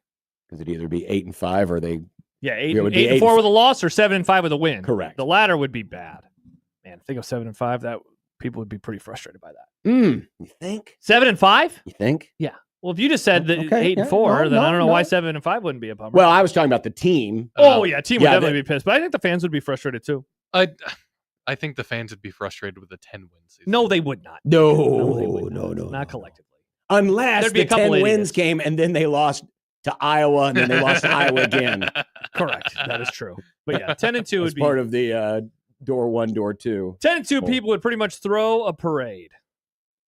Yeah, they would. It'd be pretty close to throwing a parade. Yeah, they'd they be would. a playoff. They'd be a playoff team or a playoff adjacent team. They would be People a would be playoff, arguing about they would be- resumes. They would be a playoff contending team. Yeah, Yes, we'd be talking definitely. resumes deep into November. That'd be a fun time.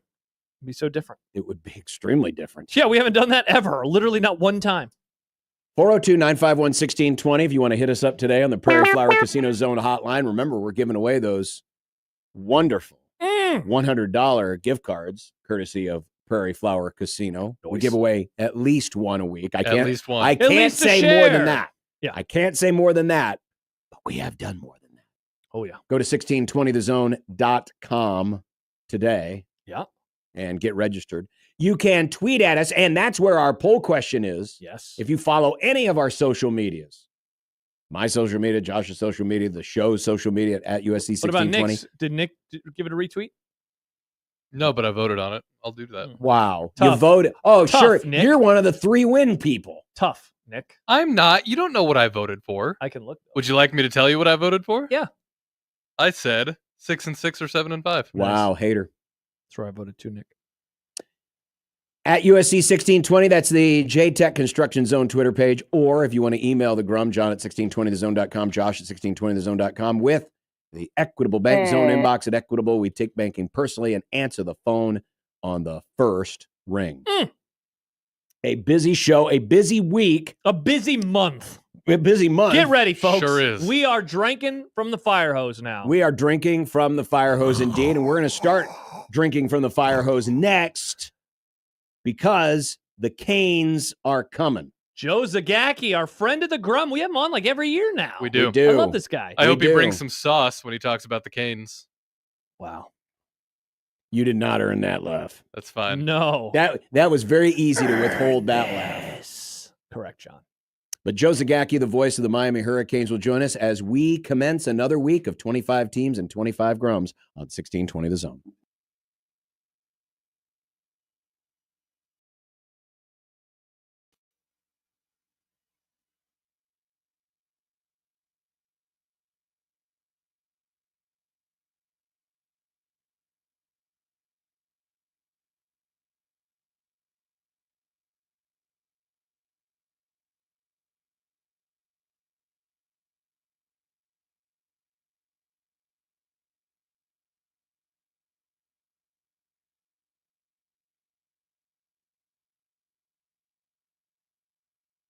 It's back to school season, and Clorox is donating 2 million disinfecting wipes to classrooms across America. Because back to school means things can get a little bit messy. Just ask second grade teacher Mr. Torres. Put me and just one Clorox wipe on a team? We can take on crayon smudges, sticky fingerprints on every surface, sneezes on the door handle, juice box explosion by the sink, snack crumbs, and don't even get me started on the bathroom passes. Clorox disinfecting wipes. Teacher's #1 wipe. Think about it.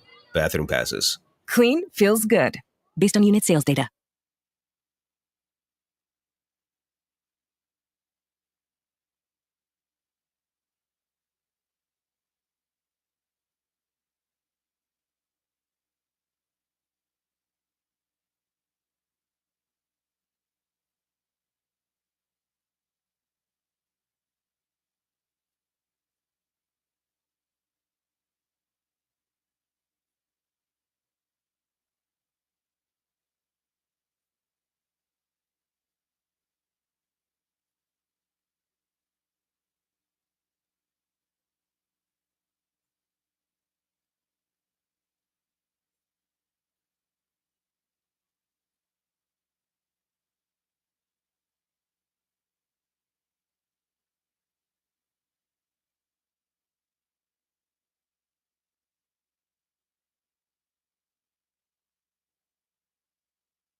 You been outside today? Yeah, it's fucking hot. Like Louisiana swamp ass hot. Like the kind of hot that negates a shower the moment you step outside. Yet some fools think this is football season. Nobody's playing football in this. Now, if you'll excuse me, I have to go and wring out my underwear.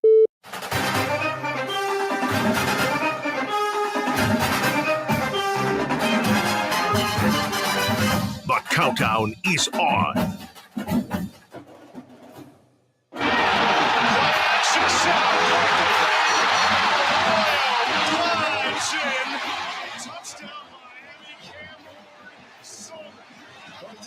Restrepo, open!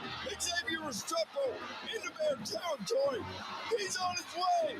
Can he get it in? And just like that, They try to run it against the Iowa State defense, and Deion Martinez is off to the races. 75 yards of deliciousness on the touchdown run by Martinez. It's time for 25 teams in 25 drums. We all know who ended up lifting the trophy at the end of the season, but the team that probably won the trophy for the most entertaining team to watch last season, arguably the Miami Hurricanes. And they're looking for bigger and better, more exciting things this year. As we commence week 2 of 25 teams and 25 drums, we welcome on the play-by-play voice of the Miami Hurricanes, Joe Zagacki, joining us on the Prairie Flower Casino Zone hotline. Joe, thanks for coming on and previewing Miami with us. Appreciate you having me, fellas. Always good to talk about the University of Miami. Always say college football is better when the Kings are good. Well, they were good last year, expected perhaps to be even better this year, and due in large part, maybe the biggest name out of the transfer portal, Carson Beck, he's going to take over the Miami offense. Fair or unfair, do you think this move gets graded a bust if it doesn't end up with Miami in a playoff? Yeah, probably. I mean, he's the signature move of the offseason. I did think it was interesting that he's received a little bit of criticism, and I'm not sure exactly why. Maybe because, he had to deal with the Cavender twin, but he's coming off the arm injury. He's a really smart quarterback, really intelligent, high football IQ, had arm surgery, didn't have brain surgery, still knows how to play the game. So I suspect he's going to be a very good quarterback for Miami, prefers to play out of the pocket, but probably doesn't get enough credit for his athleticism and the fact that he's like 6'5". So when he runs, he falls forward, he's going to get Miami a first down. I think he's going to be a very good quarterback. Maybe not as good as Cam Ward was a year ago, maybe not quite as explosive, but I still think he's going to be really good. I think the Miami offense has got a chance to be really fun to watch again. Joe, sticking with the offense and talking about another player out of the portal, it's a name that is going to be, of course, very familiar to Husker fans from Omaha, Nebraska, Charmar Brown. He is coming to the Canes from North Dakota State. What is the expectation for a running back who had over 1,100 rushing yards at the FCS level last year? I think they really like him a lot, and that gives them they have a little bit of a thunder and lightning backfield in Mark Fletcher and Jordan Lyle. Lyle can really break the long one.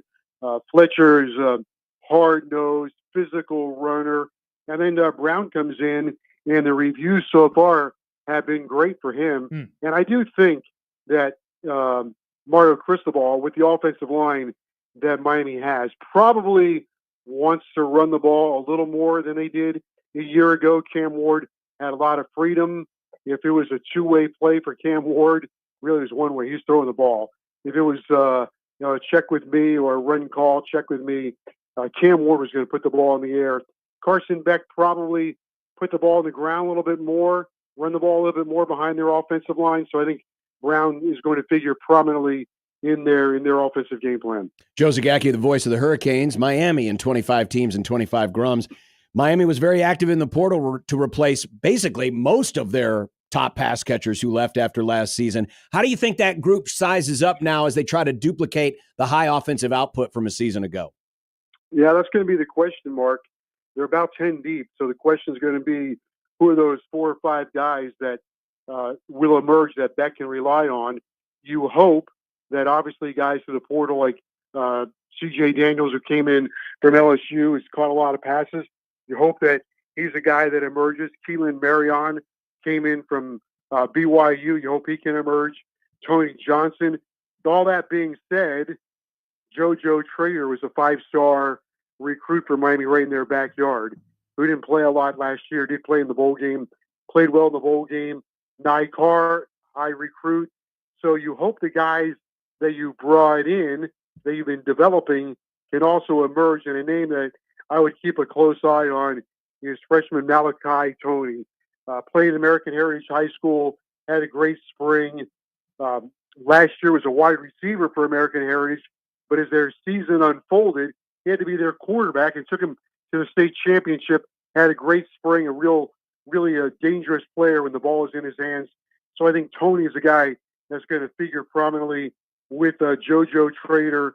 And then C.J. Daniels, because of his experience, and he's been here since January. I think those will be the probably top 4 guys for Miami. Seattle grabbed Elijah Arroyo in the second round at tight end. How difficult will it be a task to replace him and what he did for you last year? Yeah, Arroyo was great last season. So smooth. Reminded a lot of people of Jimmy Graham. Elijah Lofton will take over. Lofton's the Swiss Army knife for Miami. 6'2", 220 pounds last year. Had a receiving touchdown. Ran for a touchdown, carried the ball on a fake punt. He can do a little bit of everything. You can line him up in the backfield. He's an able and willing blocker, very good pass catcher. And then after Lawson, you have about 3 or 4 other guys that I think have a chance. Played well in the spring. Alex Bowman came in.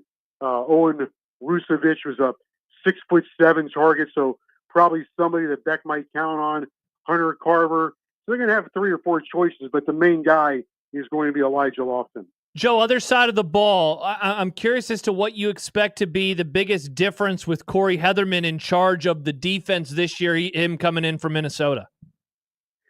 Well, I hope the biggest difference will be keep the other team off the scoreboard. The reason Miami wasn't in the playoff is their defense betrayed them. Yeah. Defense let them down. The Syracuse game, they're up 21-0. That's a game, one of the biggest games that Miami has played in the last 20 years. Finished that game off, and they're in the playoff, up 21-0, and then they got outscored 35-7. That's why they weren't in the playoffs. So I think he'll bring more stability now to the previous coordinator's defense.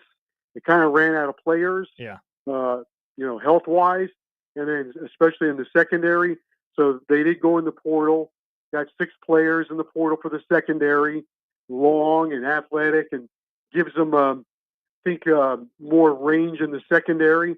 They should be better there. The question is going to be on their defensive line, do they have enough at defensive tackle? That being said, Ruben Bain's a 5-star player. Keem Mesidor, 5-star player. Justin Scott, 5-star player. Those guys have to play up to those expectations. Quite frankly, a year ago, they had guys that came in the portal, and as the season went on the defensive line, Tyler Barron, Simeon Barrow, they just kind of fizzled out over the last month of the season. As they fizzled out, so did the Miami defense. Corey Heatherman in Minnesota, you guys probably saw him, top 10 in red zone defense, top 25 in taking the ball away, top 25 in total defense. If Miami matches those numbers, they'll probably should be a playoff team. Joe Zagacki, the voice of the Miami Hurricanes. Focus a little bit on the secondary because there's a ton of transfers coming in there, including a guy from the Big Ten Conference, Xavier Lucas. What are the expectations right now in the secondary, given that it's going to be almost entirely a new look? Yeah, Lucas, obviously a lot of off-season headlines. Again, from a high school down here, American Heritage, where Malachi Tony played. I would say, well, the bar wouldn't be very high considering what Miami what they did last year in the secondary. But O.J. Fredericks didn't have one corner, was a freshman All-American for them. Then Ethan O'Connor, Xavier Lucas, Charles Brantley, Damari Brown. That gives them 4 or 5 guys on the corner. Keon Scott, I think the way that Coach Heatherman's going to play it, it'll be 5 defensive backs. So that 5th defensive back, I think, will change week to week, whether it's a safety or a corner or a hybrid player. And then they need to replace their safeties. So right now it's Jacoby Thomas and Zacharias Poyser, who came in through the porter. Isaiah Taylor was here a year ago, Jason Taylor's son. They've got about 9 guys between corner and safety that will see the field, and they've got to take the ball away, and they've got to give up less touchdown passes. It was just too easy last year. There was very little resistance with the Miami secondary. So they're going to have to make great strides this season, but the expectation is, with the investment, the expectation is they will make a big improvement. Joe, I was looking at the schedule earlier today, and I don't know if there is another team in the country that we will know more about, good or bad, after their first 5 games than Miami, because starts with Notre Dame on the Sunday, Florida in week 4, and then oddly enough, 2 off weeks, and in the middle of that is the Florida State matchup. Like, can you remember a schedule like this that is going to tell us so much about the Miami Hurricanes in such a short amount of time at the beginning of the year? Yeah, I don't know. The Miami schedule is always kind of crazy. It's always all over the place.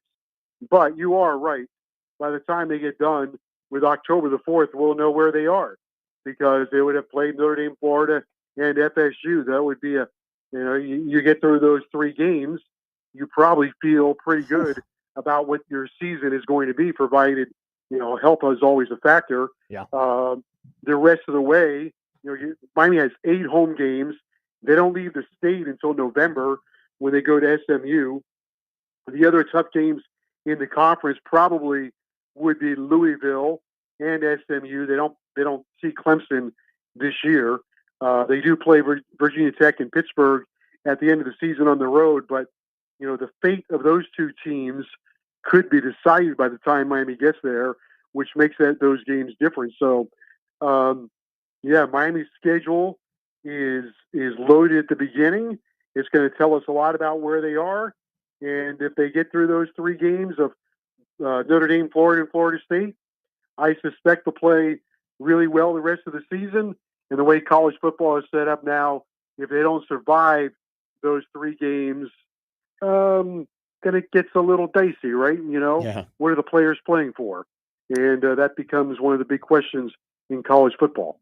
Joe, we like to wrap up each of these segments with some rapid-fire questions. Are you ready? Okay, let's go. Nick, the man says, let's go. Rapid fire. Rapid fire. You do not throw rocks at a man who's got a machine gun. Rapid fire. The most important Miami Hurricane this season is? Carson Beck. Easy one. Mm-hmm. Player that you're most interested to see how they contribute this year? Ruben Bain coming off an injury. Should be an All-American. What's kind of your minimum expectation for this year's team? 10 wins. Win 10, you're probably playing for something. Don't win 10 in Miami, they don't care. The thing you love most about this team entering the season is what? Overall depth and the overall talent. Probably the most talent they've had in 20 years. The thing that worries you most going into the season is what? Injuries. If you had 10 grand riding on it, your regular season record prediction is? 11-1. Oh, I like it. Playoff team, baby. I like it. Playoff team. You're going to win 10 grand, baby. You got to go for it. Mm-hmm. Who's your pick to win the ACC? I think I know. Sooner or later, Miami's got to knock that door down, right? Yeah. Amen. That's what college football has been waiting for. They've got coaches in his 4th year. The quarterback is the prized possession of the transfer portal, and they've spent a ton of money. And I'm sorry, Joe. 3 teams that you all the elements are there, and you played Florida and Notre Dame at home. And finally, 3 teams that you think will win the national title. Just give me 3. Oh boy, Ohio State, Georgia. Say it. Just Alabama. Say it. I was hoping for a Miami as well. Miami as well. Joe, you were great. Thank you. We always appreciate it. Have an enjoyable season. And who knows? We might be catching up come playoff time. Mm-hmm. All right. Appreciate it. Thanks, fellas. Thank you, Joe. Joe Zagacki, the voice, the Miami Hurricanes. I like the confidence. Me too. I like the confidence. All right. Well, we kind of broke down a little bit of the schedule. Mm-hmm. But let's take our own look at it. I mean, you don't leave the state of Florida until week 8. Oh my gosh, you're right. Because they're at home the first 4 games, including a great Labor Day Sunday matchup against Notre Dame. Or no, that wouldn't be Labor Day, would it? It is. It's Sunday night. It's the day before Labor Day. Labor Day weekend. Is it? What do you mean? It's week 1. Of course, it's Labor Day weekend. Yeah, but for some reason, of course, what day is the first? Labor Day is on the 1st this year. Okay. So it's the earliest it can possibly earliest it can be. All right. Yeah. Fair enough. So it's the day before Labor Day. Great Sunday night game to kick things off. 2 playoff contenders. And then, as we talked about, Florida at the end of the month. And then there are 2 off weeks in the middle. Florida State. Like, this is a wild schedule. It is. It's a wild schedule. And yeah, you've got the 2 buys surrounding the Florida State game. That might be a very tricky thing for Cristobal to manage. Because you play your first 4, and let's just assume, let's say Miami is 4-0, but then you get a bye, then you go to Florida State, then you get another off week, and then you have to end with 7 straight. Actually, 8 straight if you expect to play for an ACC championship. Good point. So, and 3 of them are on the road. I mean, that's the thing, though. 8 straight or 7 straight at least, and you still have 4 of them at home. That's wild. And by the way, if you're counting, they have 8 home games this year. Yeah, a lot of home games. 8 home games. And in terms of tough atmospheres, I mean, Florida State always gets up for that game. Pitt, not really known for their tough atmosphere. Virginia Tech can be. SMU. It's an interesting schedule, to see them with 2 massive non-conference games in the first 4 weeks. One of them against, I mean, honestly, John, you can make an argument, old school rivals. The Notre Dame stuff in the 80s was great. It was. And then an in-state rivalry with Florida is always going to be important. And then, then Florida the other State. in-state rivalry that you play every year with Florida State. Yeah, I mean, they have really front-loaded all the rivalry games. Yeah. 3 rivalry games in the first 6 weeks. I mean, not to denigrate the teams on the back half of the schedule, because they do have Louisville, they do have SMU. Yeah. They do have Va Tech. But this season could very well be defined by Miami by week 8. 100%. Which is that Louisville game coming off the bye. We will know everything we need to know about the Canes by the time that they leave Tallahassee in early October.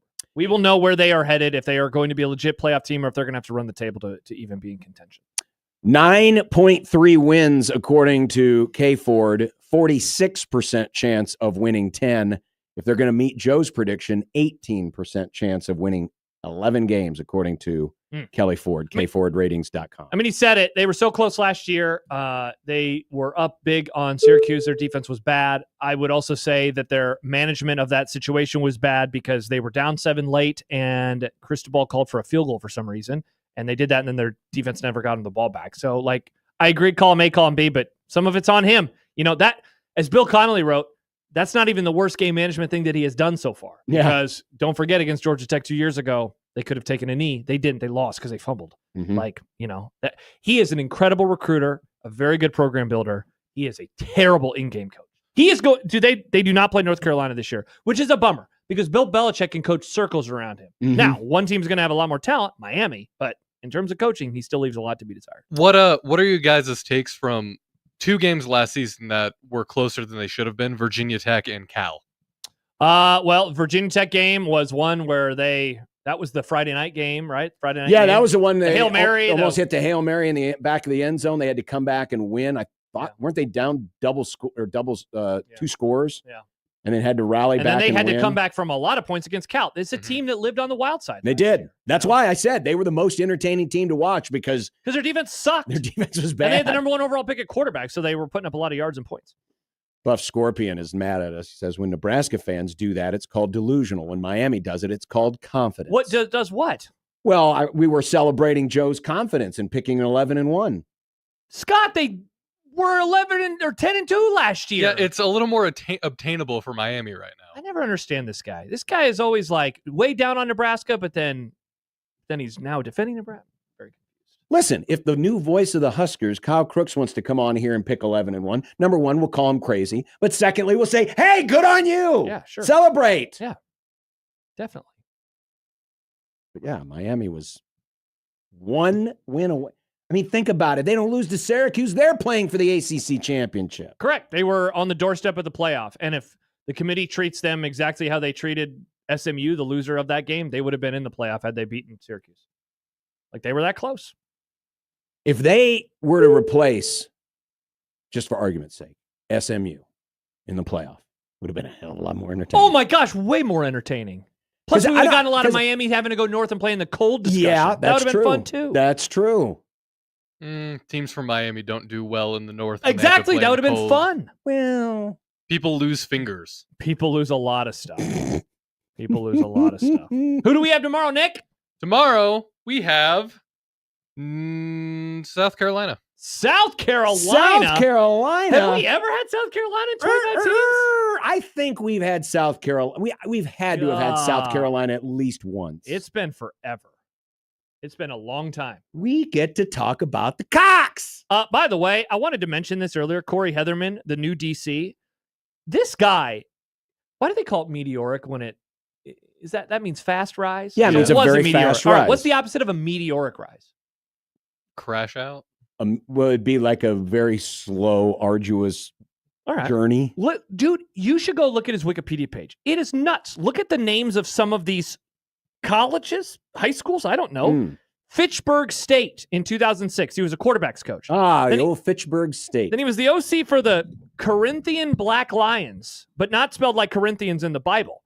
Then he was an intern at Kings in Pennsylvania. Wow. Then he was with the Warrisburg Panthers as an OC. Then he went to Springfield as a GA. Then Northeastern, then Western New England, Old Dominion. He's finally now moved over to the defensive side of the ball. Pace, not the salsa, in 2014. Then he was at Maine for a few years. James Madison, Rutgers, Minnesota, Miami. I mean, that is nuts. Ooh. Look at that. That is a climb. I mean, he has been everywhere. I had to look at right before I asked him the question. If you go back on the YouTube, you'll notice my face scrunches up because I was like, what is Pace? It's apparently a D2 school in New York City. New York City? Never heard of this. So shout out to this Weatherman guy. Pretty cool that he's been able to climb like he has. Buff Scorpion. Oops. Oh. Sorry. Put up the wrong one. I'm hardly down on the team. He's taking assertion with your opinion. I don't believe that. This will be the best Nebraska team has had in a decade. Oh! Put that on the list. Put this on the list. All right. Put this on the list. Guarantee Nebraska wins more games than Miami. Okay, that goes down on the list.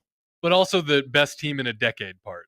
My favorite part about Buffs, because like this is a listener named Scott. He always gets so he gets so triggered in the YouTube chat because everyone assumes that he's a Colorado Buffaloes fan. I mean, it says Buffs in his name. That's Buffs, just a... I thought it was Buffs Scorpion. Buff Scorpion. Right? I thought it was Buffsco Peon. That's what I thought. All right, so we're putting on the list, and Nebraska will win more games. Guarantee Nebraska wins more games than Miami. Congratulations, Buffsco Peon. Congrats, Mr. Corpion. Or it's actually Buff Scorp Eon. Okay. So you made the list. The best team that I Nebraska... like this. See, I'm gonna praise you, Buff Scorpion. I appreciate that boldness. Sure. I went on the list last Friday. Guaranteed Nebraska's going to win over Michigan by 2 scores. You did say that. That is a thing that's on the list. In fact, we'll be reading your thing right after we read my thing. When it comes down to the end of year review. Wow. Right before and our we'll vacation. probably both laugh heartily at how wrong both of us were. God, I love laughing. Nick doesn't. I do. I just like to earn my laugh. Andrew points out opposite of meteoric is methodically. Methodically. It is a methodical rise. Shout out. It would be interesting to compare the 2015 team to this team stat for stat just to see. Nebraska? Yeah. Why? Because he said this will be Nebraska's best team in a decade. Well, I think he meant 2014, right? Well, either way. Because 2014 won unless he means 2016, because that team won 9. That's the last time they won 9. That's not a decade, though. It's almost a decade. It's close enough. That's true. Coming up, the paranoia in college football is reaching nauseating levels. And we got the latest on Coach Prime. We do. And Mitch Sherman. Of the Athletic? Of the Athletic. Coach Prime of the Corpians. Coach the Prime Buff of the Corpians. The Buff Corpians. Nice. 16-20 the zone.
We're going to hear from Mert Sherman. Mert Sherman and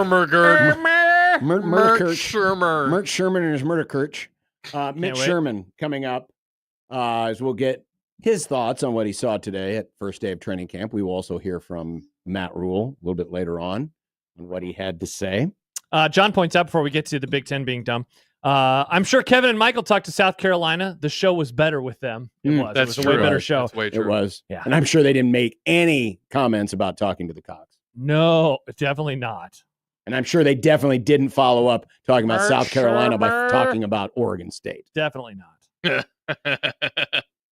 I am now convinced more than ever that the paranoia in college football has reached all-time highs. I mean, are we putting on our Jimmy Allen hats? No Jimmy Allen hat necessary here. No, it's not, because they're literally losing their minds over the littlest, in some cases, the littlest things. In this case, the newest case, a little thing. Obviously, all the talk about the playoff, the debate over 8 versus 9. Yeah. Certainly, anything that's happening in the portal or NIL has gotten everyone skeptical and suspicious of each other. Yeah. But you know it's gotten bad when now we're debating the merits of preseason polls. Now, real quick, before you rip on this, like 2 weeks ago, you were defending these imbeciles, but now that the Big Ten is saying these things, have you suddenly reversed course? No. We had a whole conversation about this. Yeah, I wasn't defending anything. I wasn't. I was acknowledging the fact that groupthink exists. You acknowledged in the form of a defense. It wasn't in the form of a defense. I'm just saying it is true. But eliminating a preseason poll is not going to change that. I agree. I'm just saying, I'm worried that now the Big Ten did this, and so you were like, crap, now I have to really go in hard. No. Because you didn't go in hard when the ACC the Big 12. You didn't go in hard. Yeah, I did. I criticized them. You did. I felt like I was on an island in that whole discussion. No, I was critical of them. All right. I should go back and listen to the pod. I was critical of them. All I was saying was, it is true, though. Media does tend to think, we do tend to be victims of groupthink. I think a lot of people are, but that's the whole point. So Adam Rittenberg this weekend, because he was at Big Ten Media Days. Former friend of the Grum. He said, this wasn't among the talking points for Big Ten coaches and officials in Las Vegas, but I brought it up to several and they agreed. The preseason polls should be obliterated. Obliterated. Like we have to drop Oppenheimer. We have to drop the mother of all bombs on them or something. Wow. They carry too much meaning and shape debate, overvalue, undervaluing teams before we know anything. To which Doug LeMarie, formerly of the Cleveland Plain Dealer. And now of what, John? Kings of the North. Says, love Aaron, strongly disagree. Or Adam. Yeah. Aaron. Well, he strongly disagreed.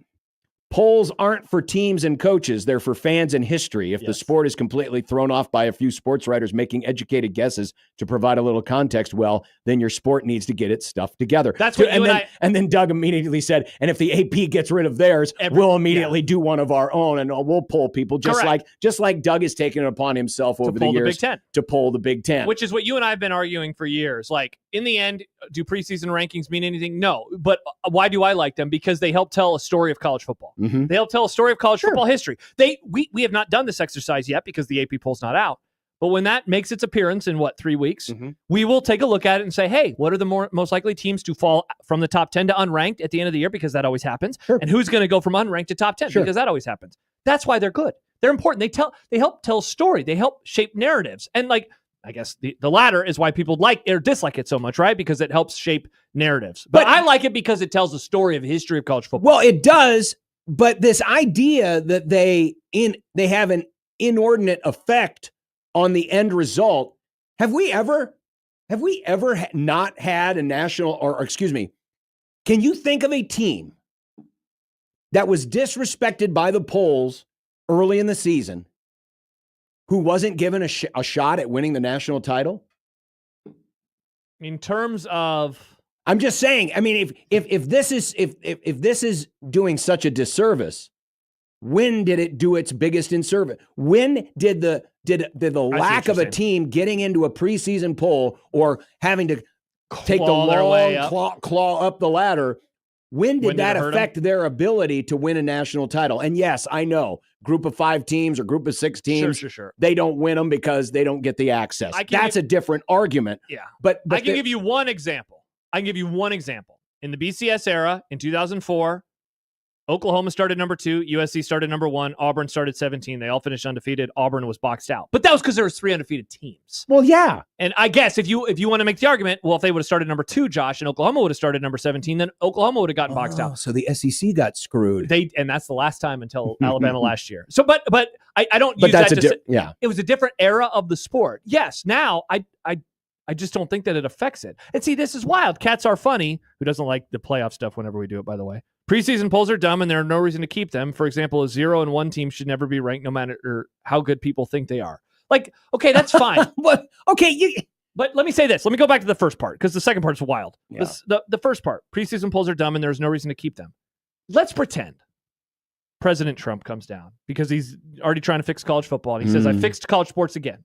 No more A people. Then, okay, fine. Doug is just going to do his own, like all the power rankings. First of all, that's my point, is whether it's the AP poll or it's K Ford or it's Bill Conley or it's anybody else who does their preseason power rankings, everyone's doing it and nothing's going to stop it. Yeah, you know what ESPN would do if they suddenly didn't have the AP poll? They would make their own poll so they could put numbers next to names on the broadcast. Exactly. They want numbers next to the names on broadcast. Exactly. So, and you might say, well, that's not fair. But again, I challenge you. Who cares? Who is a team that got aced out of playing for a title because they got disrespected early in the season? And we now have a 12-team playoff. Yeah, exactly. Someone tried to point out to me over the weekend, well, BYU wasn't in the poll last year. Yeah, and BYU, because they went undefeated, got all the way up to number 6 before they lost back-to-back games in November. Yeah. And I would argue this. I wish I had the time to actually anecdotally do this research. But as someone who has followed these rankings since I was a little boy, I like rankings. It feels like voters today are more reactionary than they were back in the day. In other words, they're more likely to throw out their priors. Yes. Which is good. Which thus eliminates the perception of bias. I think a lot of this arguing over the preseason polls, I think it's a lot of anti-SEC talk. Because the SEC does get a lot of benefit of the doubt. And I understand that, but I think that's where a lot of this is coming from. It's not coming from, oh, man, BYU got screwed. It's more like, oh, look, there's 7 SEC teams in the top 12. Well, how fair is that? The other poster boy from last season that's had a lot of conversation surrounding them is, of course, Arizona State. They were picked last in their conference. They were not ranked until November 23rd. But that kind of removes, John, some of the reasoning behind that. They were 3-0 and they lost to Texas Tech. Then they won 2 in a row and they lost to Cincinnati. So by the time that November arrives, this was a team that was 5-2 and ultimately lost to a team that finished 5-7. The reason that it took them forever to climb back into the polls is because they didn't have a very impressive resume to that point in time. But then they beat Kansas State and BYU in back-to-back weeks. They smoke Iowa State and they make it into the playoff. And remember, the poll doesn't determine who's in the playoff. Correct. Now, and I could hear this argument, but they could influence what the committee. Sure, of course, they're human. But again, I challenge you to go back through time and say, what major team ever got aced out of playing for a title or winning a title because they got disrespected at the beginning of the season? I just gave you one, and that's the only one that I can think of because. And that was an unusual year. It was correct. We never used to have years where 3 teams finished undefeated. You know, that was a total and that was a year rarity. where the SEC was the one that got screwed. Correct. Those days are over, and now it's a 12-team playoff, and so it wouldn't happen today. And again, I don't know why fans care. Well, I don't either. You know, like because in theory, all a preseason poll is a prediction.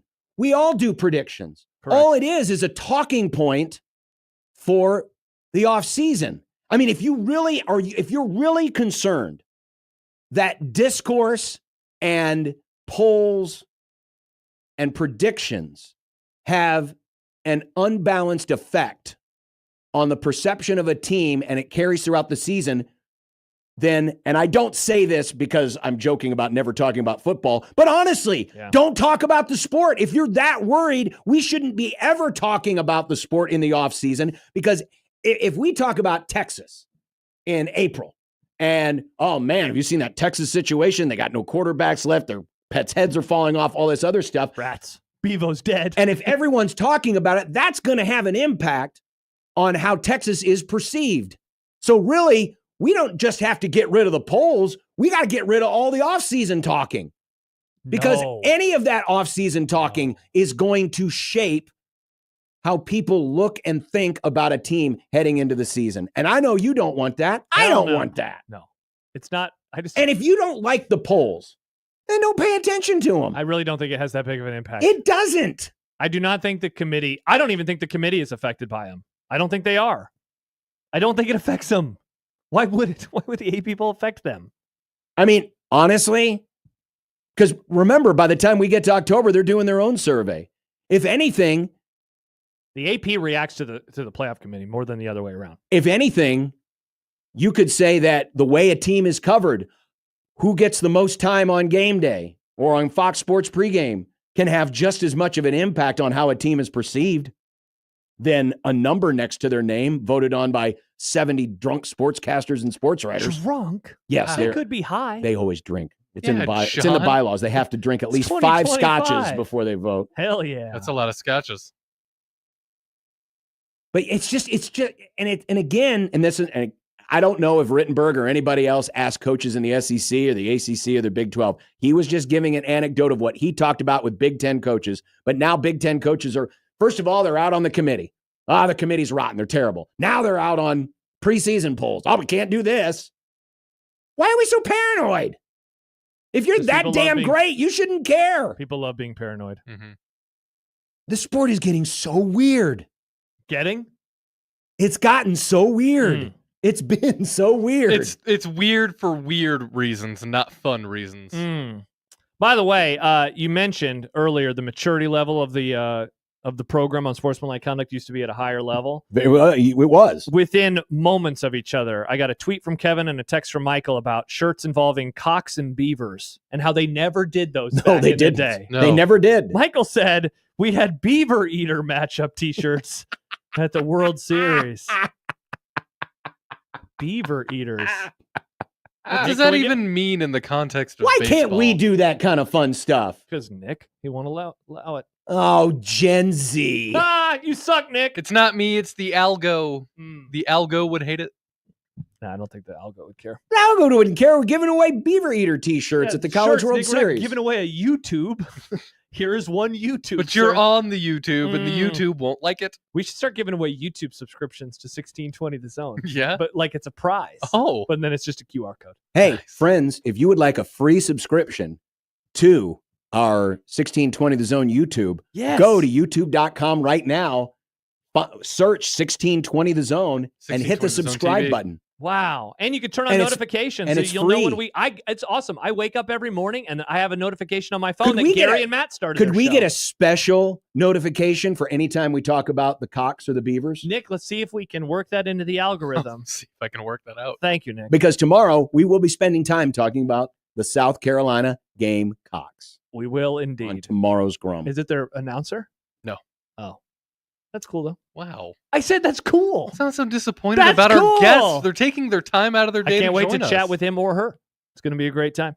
Have you noticed as each passing guest goes by, they're getting a little bit better with the rapid fire? They are. He did a good job until you stumbled him up a little bit. I stumbled him up. That was my bad. But he did a good job. He did a great job. The first few Joe answers were answer, take, answer, and because he was like, Bob, because, like good stuff. Yep. Meanwhile, last week it was like, here's 30 seconds on an answer. You said rapid fire. Some people don't know the definition of rapid fire. That's fine. You know who does know the definition of rapid fire? Mitch Sherman. Oh, yeah. But he's coming up. Definitely not Mitch Holthus. Yeah, I know. I just wanted to tease it. But coming up next, we found out more about the health of Coach Prime on 1620 The Zone.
I'm not going to lie. I have had a love-hate relationship as a fan or an observer of sports, football, with Deion Sanders. I mean, after all, the guy did play for the two most evil franchises in the history of the NFL. Come on. I know you hate the Niners, but the Ravens, most hated franchise, John, that's a bit much. Anywho. But I was very relieved today when I heard that not only did Prime have cancer, but he has at least taken steps towards beating it. And he will remain on the Colorado sidelines. I have said for a long time, we need more people like Prime. Sadly, he's off to the NFL, but Jim Harbaugh, I like these big personalities. I like these people who speak their mind, whether you agree with them or not. I like the attention that they bring to the sport, even if it can be an overblown, overrated attention. But you got to have those. You got to have your faces and your heels. And Coach Prime today announced that he did have surgery to remove his bladder after cancer was discovered there, or at least a tumor was discovered there. No traces of cancer, according to Coach Prime and his doctors. In fact, his doctor, I'm going to slaughter her name, Dr. Janet Kukreja, Kukreja. She is the director of urological oncology at University of Colorado Cancer Center. She said he was, quote, cured of cancer, adding she does not use that word lightly. Yeah, it's been obviously a really strange offseason because there were rumblings. I don't remember when they first started popping up, John, that he hadn't been at the facility much. He hadn't been out recruiting, and, he's already had the health concerns with his feet, with having to get toes removed. And so I don't know, just the way it was originally kind of brought to our attention, I didn't think it was something with that. And so when you get that news last week, because what did we find? It was a Thursday or Friday. We found out, I think it was during the crossover, that hey, they're going to have a press conference and there are going to be doctors there. My mind immediately went to, something is really bad. And then, and you and Nick and I shared a few DMs this weekend, but obviously I have zero Colorado sources, so I was never going to go forward with this, but there was apparently a lot of rumblings inside of the Boulder area that he had cancer. And the way that it was coming across was he has cancer, not had. And so, I mean, going into that press conference today, my wife and I were at our kitchen table having lunch, and she opened it up on her phone. And as they start, and when he is like, let's take a step back and go through things step by step, my first thought was, oh no, it's going to be true. And then it was, but we find out that he thankfully has defeated it. And so it was, quite the 10 to 15 minute ride, if you will, of this is really, really serious. I mean, it still is really, really serious, and thankfully beat it and going to be on the sidelines. Because for a while I was like, wow, we're not going to have Deion Sanders in college football anymore, which, going back to how you began the segment, would have sucked because he has been such a fun story. And around here, of course, we've had a lot of conversations about him and the Colorado Buffaloes and the matchups in years 1 and 2 for Matt Rule, et cetera, et cetera, et cetera. They're not on their schedule this year, but it would have been a bummer for, just the selfish college football fan reasons, but also for the, oh my gosh, potential heartbreaking reasons. Because he's a young guy. He's not old. He's not that old. He's your age. And so, what are we talking about here? And so I'm really happy he's okay. I am too. And I really want to see how life is going to be without having Travis Hunter or his son there at quarterback. I want to see if this experiment is sustainable.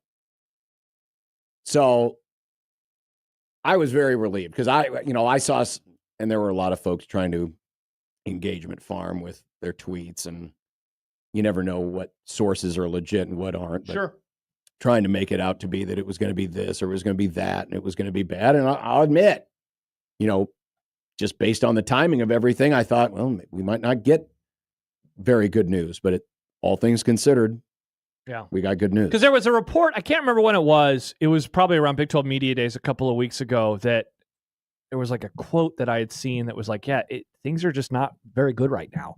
So I was like, oh my gosh, what in the world is happening? I mean, there were all sorts of rumblings that he wasn't even going to go to Big 12 Media Days. In the lead up to that, I believe the day before, even there were some in the media that were like, I don't know if we're going to see him tomorrow. He is scheduled to speak tomorrow, but I don't know if we will see him speak tomorrow. Mm-hmm. And so that was good in the first place. Even this last Friday, I was putting something together, so I had to go back and I listened to his press conference from Big 12 Media Days. And I think the first couple questions were all related to his health and asking him about his health. Because it's been such a big story, but also a story that has been, fairly well kept under wraps. Mm-hmm. You and I, obviously, we don't cover Colorado. We're not talking to people who are on the ground in Colorado, very often, if ever. I don't know if national people knew about this or if they had heard what was going on, but if they had, they respected his privacy and they kept it to themselves. So happy with that news today.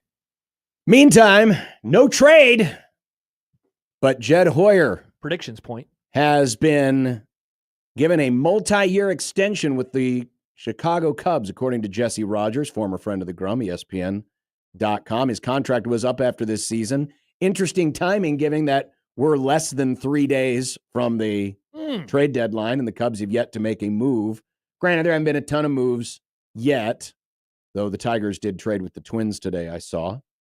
But very interesting timing that, I'll say it for lack of a better term, an embattled front office guy, president, is extended the week of the trade deadline, having not made a deal yet. Granted, the team is in first place. Best record in baseball. But a tie. A lot of folks thought that... basically second best record. A lot of folks thought that maybe that wasn't going to happen. But it has. Was it a lot of folks, or is it just you? Interesting question. Are you a lot of folks, John? No, there were starting to hear it more a lot and more. Of people. A lot of people. Many people are saying this. In the Cubs circles were wondering about that. By the way, the Tigers traded with the Twins for pitcher Chris Paddock. And that big name guy that we talked about in predictions, he didn't get traded this weekend, right? What big name guy? I don't know. The guy that was in predictions. Suarez? That guy.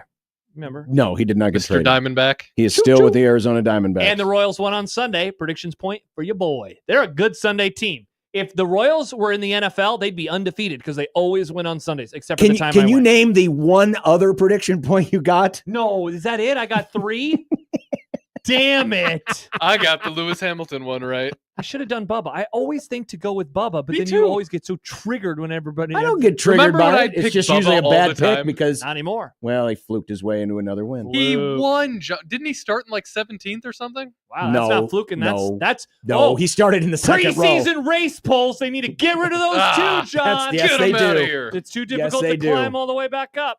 Yeah, you did. You had a bad week. Wow. In fact, Nick is closing in on you for second place. I'm just thinking about football. Well, I'm just... We have another F1 race this weekend. It was the dumper, wasn't it? Stib says, does John get an extra point for dumper hitting 2 home runs? No. Oh, wait, did I say he wasn't going to hit a home run? No, I wouldn't have said that. I always pick Cal Raleigh to hit home runs.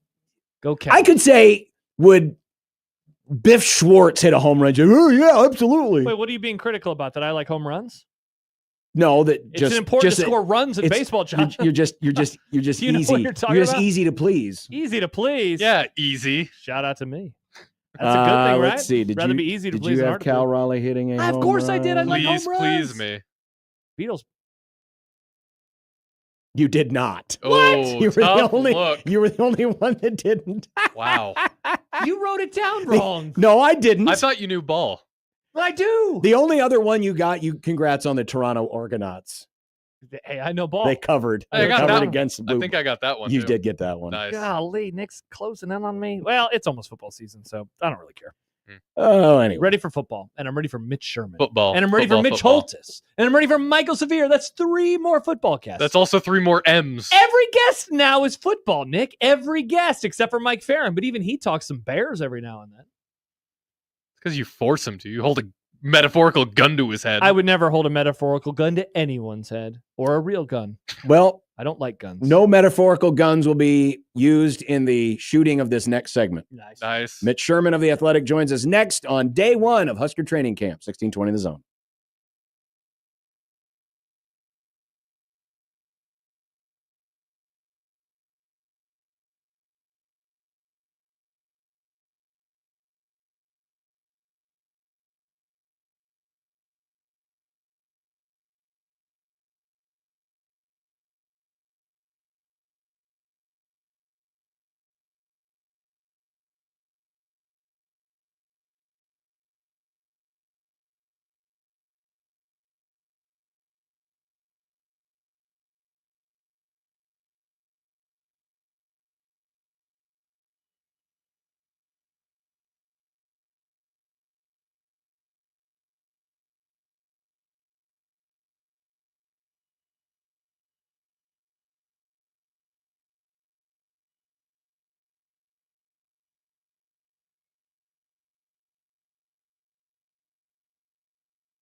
Mitch Sherman of The Athletic joining us. Hello, guys. The intent that he had in putting this staff together will overrule all of that, no pun intended. Yeah, you've got to get bigger and bolder every time, right? Call Mitch. Call Mitch. Call Mitch. Call Mitch. Mitch Sherman of The Athletic, as day one of training camp, well, at least that practice part of it. Remember back in the day, they do two-a-days? I do, old man. When they used to beat the players into the ground, and they liked it. Not anymore. Those days are over. But they did kick the coaches out of the dorms, yes. Which I'm sure that, some of those guys like Dvorak were like, no, please, I want to stay in the dorm, please. Like sleeping in Selleck. Mitch Sherman joins us from The Athletic. Mitch, you weren't a dorm guy, were you, in college? I did a year. I did a year of service in the dorms. Yes. Yes, service. Thank you for your service, Mitch. It's like going overseas or something. I mean, it was pretty much required. I don't know about today, and I don't know if the dorm experience, especially for these football players, is anything that could rival my time at Abel Hall. But yeah, I did it, and they're doing it for a week. They only got a week. I mean, it's just a week. What's that? Like, give them 3 weeks. Yeah, that seems lesser than it was the last 2 years. Yeah, I thought it was 2 weeks. It is. Okay, it is. It is less. Soft. Kids these days are soft. They only live in dorms for a week. I'm going to have to adjust my prediction now. 3-9. The first year, I think they went a full 2 weeks under Matt Rule. Yep. And then last year, it was somewhere between 1 and 2. And now they're down to 1. So they're going to be out on Sunday, which is August 3rd. I mean, you've only got, August, to experience camp, you have to really get into the dog days of August, and they're going to be out of the dorms on August 3rd. So I don't know why they're really doing it, to be honest, but because sure if they didn't, if they didn't, we'd be like, well, why aren't they in the dorms? Aren't these guys getting soft? Guess that's true too. Yeah. But what did you make of, because it was part of an answer that Rule had today regarding player ownership, player leadership, and it was the decision of the players, hey, we're going to police ourselves here in the dorms. We don't want the coaches around. And that was kind of a common theme that he had last week at Big Ten Media Days. He really wants us all to know that the players have taken ownership in this. Right. He talked today and he gave the example of how the team was delayed coming home from Las Vegas because of some issues with their charter flight. And so Rule gave them the option. The way I understood it is they had more than one plane and only one was available on Tuesday night after Nebraska was done with its responsibilities. So the players could have gone home, or Rule said they could stay and come home on Wednesday, and he gave them the choice. And then just left them in Vegas. Like he left Dylan Raiola and Henry Lutovsky and Deshaun Singleton and Marquise Buford just to hang out in Vegas. Now, I don't know that they were by themselves. There were quite a few support personnel who were along for the ride. I know that our friend Seamus was not hanging out with them on Tuesday night, but maybe someone was. And I think that like all of this and the conversation about independence and being player driven, a lot of it comes down to trust. Like you have to have some trust in your players if you want to just say, all right, guys, go ahead. Here's the hotel keys. You're going to stay an extra night in Vegas. Have a good time. Don't get in any trouble. We'll see you back in Lincoln. Like that requires some trust. I don't know how he would have, and I'm not talking about that specific example, but I don't know how he would have dealt with some of those issues differently, perhaps in his first year than he is this year. They are a team that Matt Rule and the other coaches have a lot of trust in to be able to do things that that provide them with independence. So it's one of those like August talking points that when you get into September and start playing games, I don't think we give a whole lot of consideration to, but maybe it's still there in the background. As of right now, though, this is the team that's moving toward being more player driven, and that seems to be nothing but a good thing. Mitch, I love days like today because, we are wandering in the desert, manna from heaven arrives, and that's, a 30-minute open practice period with helmets and shorts, but no pads and obviously no hitting. So, like, when you go into today, obviously you're taking everything with a grain of salt, but what are you looking for? What are you, is it a position group? Is it a particular player or two? Like, what is the thing that as you walk into the practice area that your eyes go to immediately? I took the roster. They handed out rosters. Nice. Half hour or so before the doors opened to practice, and I took my pen and I circled 8 or 9 jersey numbers on the roster so I could go out there and look for those numbers. And among the numbers were 83, which was Archie Wilson, the punter. Wanted to see what he looked like kicking the ball. One of the few who's going to be in an important role on this team, or looks to be set to play an important role on this team that we have not seen. And I was curious to see Carter Nelson, number 29. I wanted to see, what is it, 11, I believe. I might be wrong there. But I wanted to see Isaiah Mosey and what he looked like at running 22, back. I think. 22 is Mosey? Okay. I think. All right, thanks. I don't know how I cut that in half, but I wanted to take a look there. I really wanted to look at all the running backs, and that is one of the first places. It may have been the first place I went. I watched the offensive line in the end zone of the Hawks as we walked out, because that was just the first group that I walked past, and noticed, okay, Turner Corcoran is in a green jersey, so he's not taking hits, which or involved in any contact, which there was limited contact today anyway. But that was already known from media days last week. Checked out the right tackle spot. How does Elijah Pritchett look? Rocco Spindler is another new guy.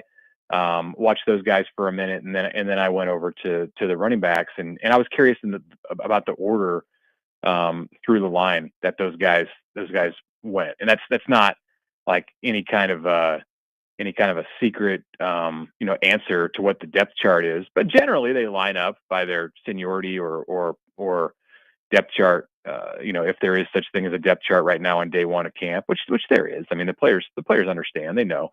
So Emmett Johnson was at the front of the list, and then Quentin Ives was second in line.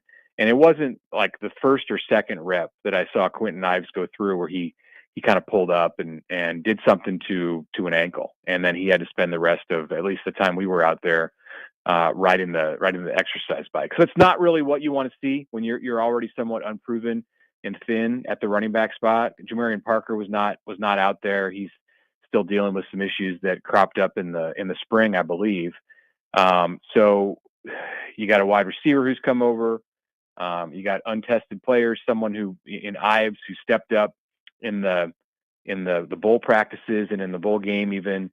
And, day one, like beginning of day one, he's already dealing with something. So I'm sure the hope among everyone is that that's very short-lived, and Quentin Ives is back out there by later this week. Mitch Sherman of The Athletic joining us on the Prairie Flower Casino Zone hotline. Do you think Isaiah Mosey will have an impact on this season, and would they have moved him if they didn't think he would? I think they believe that he will, and they're preparing him to do that.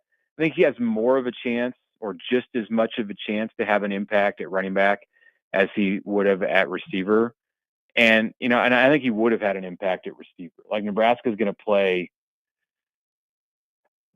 6-7 receivers for sure. And that's not even taking into account players getting banged up as the season goes along. Like, I think that's the plan with Deion Shorts. We'll talk to Deion Shorts later this week and get a chance to ask him about, like, what, in the spring, it's a different kind of conversation, but like now you're less than a month away from a game. So, like, what does a game rotation look like for Deion Shorts? And that'll be something to get a handle on. But, I think they'll want to go probably 5 or 6 deep, and at running back, you don't do that, but it's a position where you tend to have some injuries, and you have to, Matt Rule has said multiple times, we've heard it also from Dana Holgerson, like, you expect to have to use your number 4 running back at some point during the season. And I don't think they would have moved Mosey over there if they didn't believe that he was good enough to get in that spot, like to get in the top 4. So you may be higher. You may be higher than 4 by the time they get to August 28th. Mitch, is there something that could happen over the next month? And I want to view this more in a positive way, not in a negative way, but that you could like talk yourself into, like, is there a player maybe or a position group or a specific area of one of the 3 facets where you're like, I'm getting close to maybe declaring something, but I just need to hear a little bit more before I go all the way in. So we're declaring something good. I don't know. Like, I can give you an example for me. I've talked myself now totally into Dane Key being a not just good, but like a true difference maker at wide receiver. Mm-hmm. Yeah, we do that every year, I think, with the wide receivers. So we do. And here's the thing about wide receivers. And this is why it's tricky, because you can go to any practice at any power conference program in the country, and you're going to watch the wide receivers and be wowed by them, because they are just some of the more spectacular looking athletes on a football field. So what you have to remember is that like every team has got guys that look like that. And Nebraska certainly does. Like Dane Key is one of them. And I think everybody thought the same thing when they saw Jeremiah Jones today too. Like, oh my gosh, look at that guy, 6'4", 220, whatever. And, I heard it from Holgerson when I talked to Dana in June. Like, they think they really got something there. And he is a different looking kind of athlete, I think, even than what you generally see at the wide receiver spot. But a year ago at this time, you thought the same thing about Isaiah Nair. You looked at him and you thought, wow, look at that guy, and just how athletic and special looking of an athlete he is. He looked like somebody who played at Texas. And Dane Key looks like someone who played in the SEC. So I'm not answering your question. I'm responding to your prediction, Josh.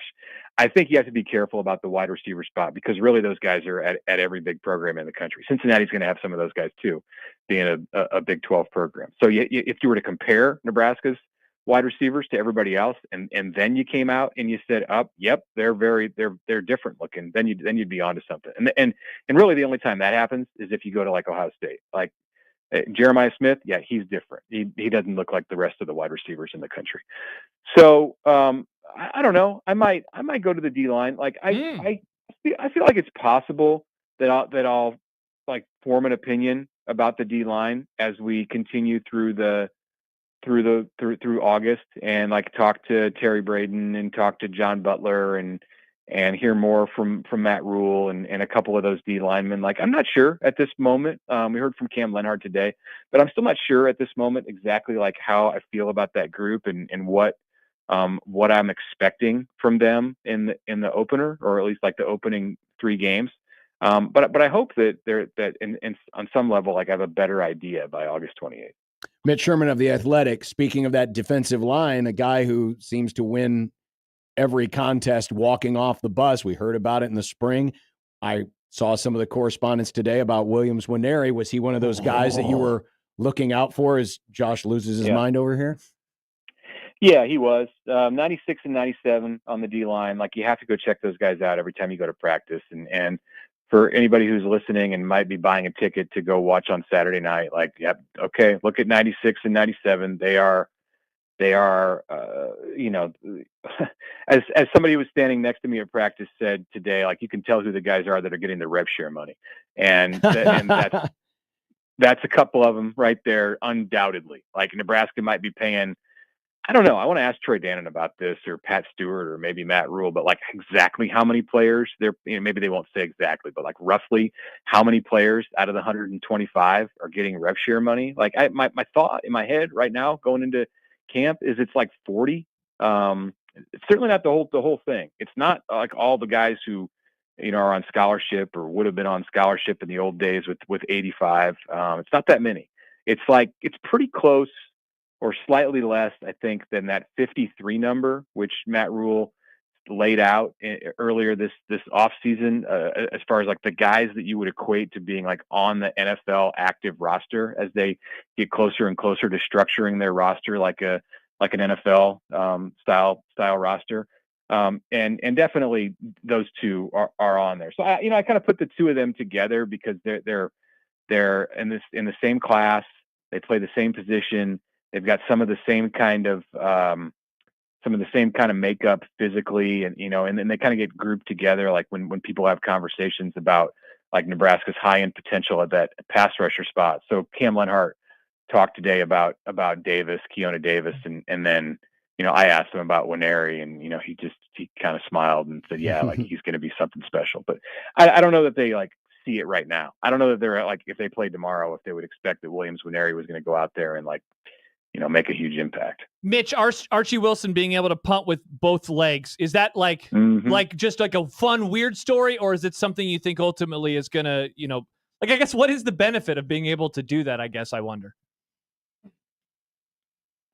I mean, I think it just makes him unpredictable, and it's harder to set up a return if you don't know which direction he's running with the ball.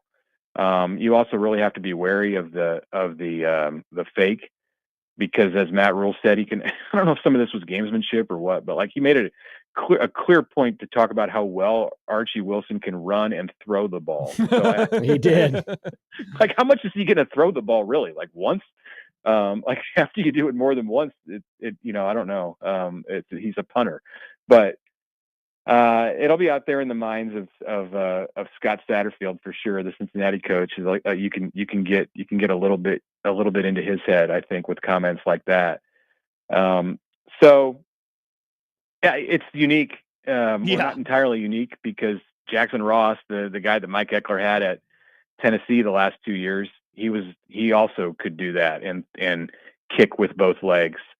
I just think it makes him more of a weapon. Like you don't know which way he's going to go, and he apparently it can kick the banana ball too, which I thought was a baseball term, but it's apparently it works in football. So I want to learn more about the banana ball kick, and may have to investigate that in days ahead. We talked about this earlier, Mitch. I don't know if you saw the exchange this weekend, but Adam Rittenberg at ESPN and Doug LeMarie at Kings of the North podcast about preseason polls, and apparently this was another thing that didn't get publicized much that happened at Big Ten Media Days, where a lot of people were like, yeah, get rid of the preseason polls. And I guess my conclusion in all of this is the paranoia is reaching epic levels now when we're talking about just what we talk about with college football. Yeah, I don't know. I think Adam was asking a lot of those questions behind the scenes. I didn't hear much talk at media days. I think James. There was one coach who said, "Why do preseason polls matter?" It might have been James Franklin. He was kind of on one about a number of subjects at various times. But yeah, I mean I get it. And like a great example that I heard brought up today when I was talking with some fellow media members about that subject is the fact that Iowa State and Kansas State are going to play in Ireland here next month, and the loser of that game is going to basically get forgotten about for like 4 or 5 weeks until they inevitably get to like 4-1 or 5-1, and that's not really fair, because they're opening the season in a conference game, and the preseason polls do like kind of poison the minds, I think, of the public. But I don't know that really matters. Like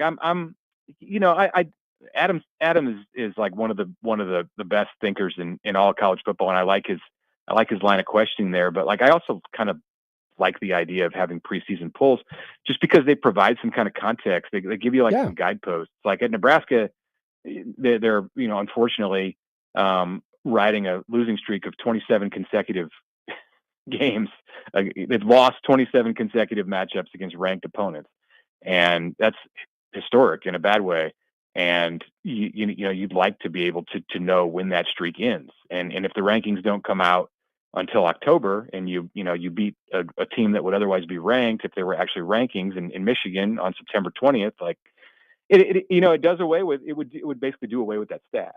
And I don't want to do away with that stat. Like I want to use it to be able to gauge Nebraska's progress. It's a measuring stick, a milestone. So.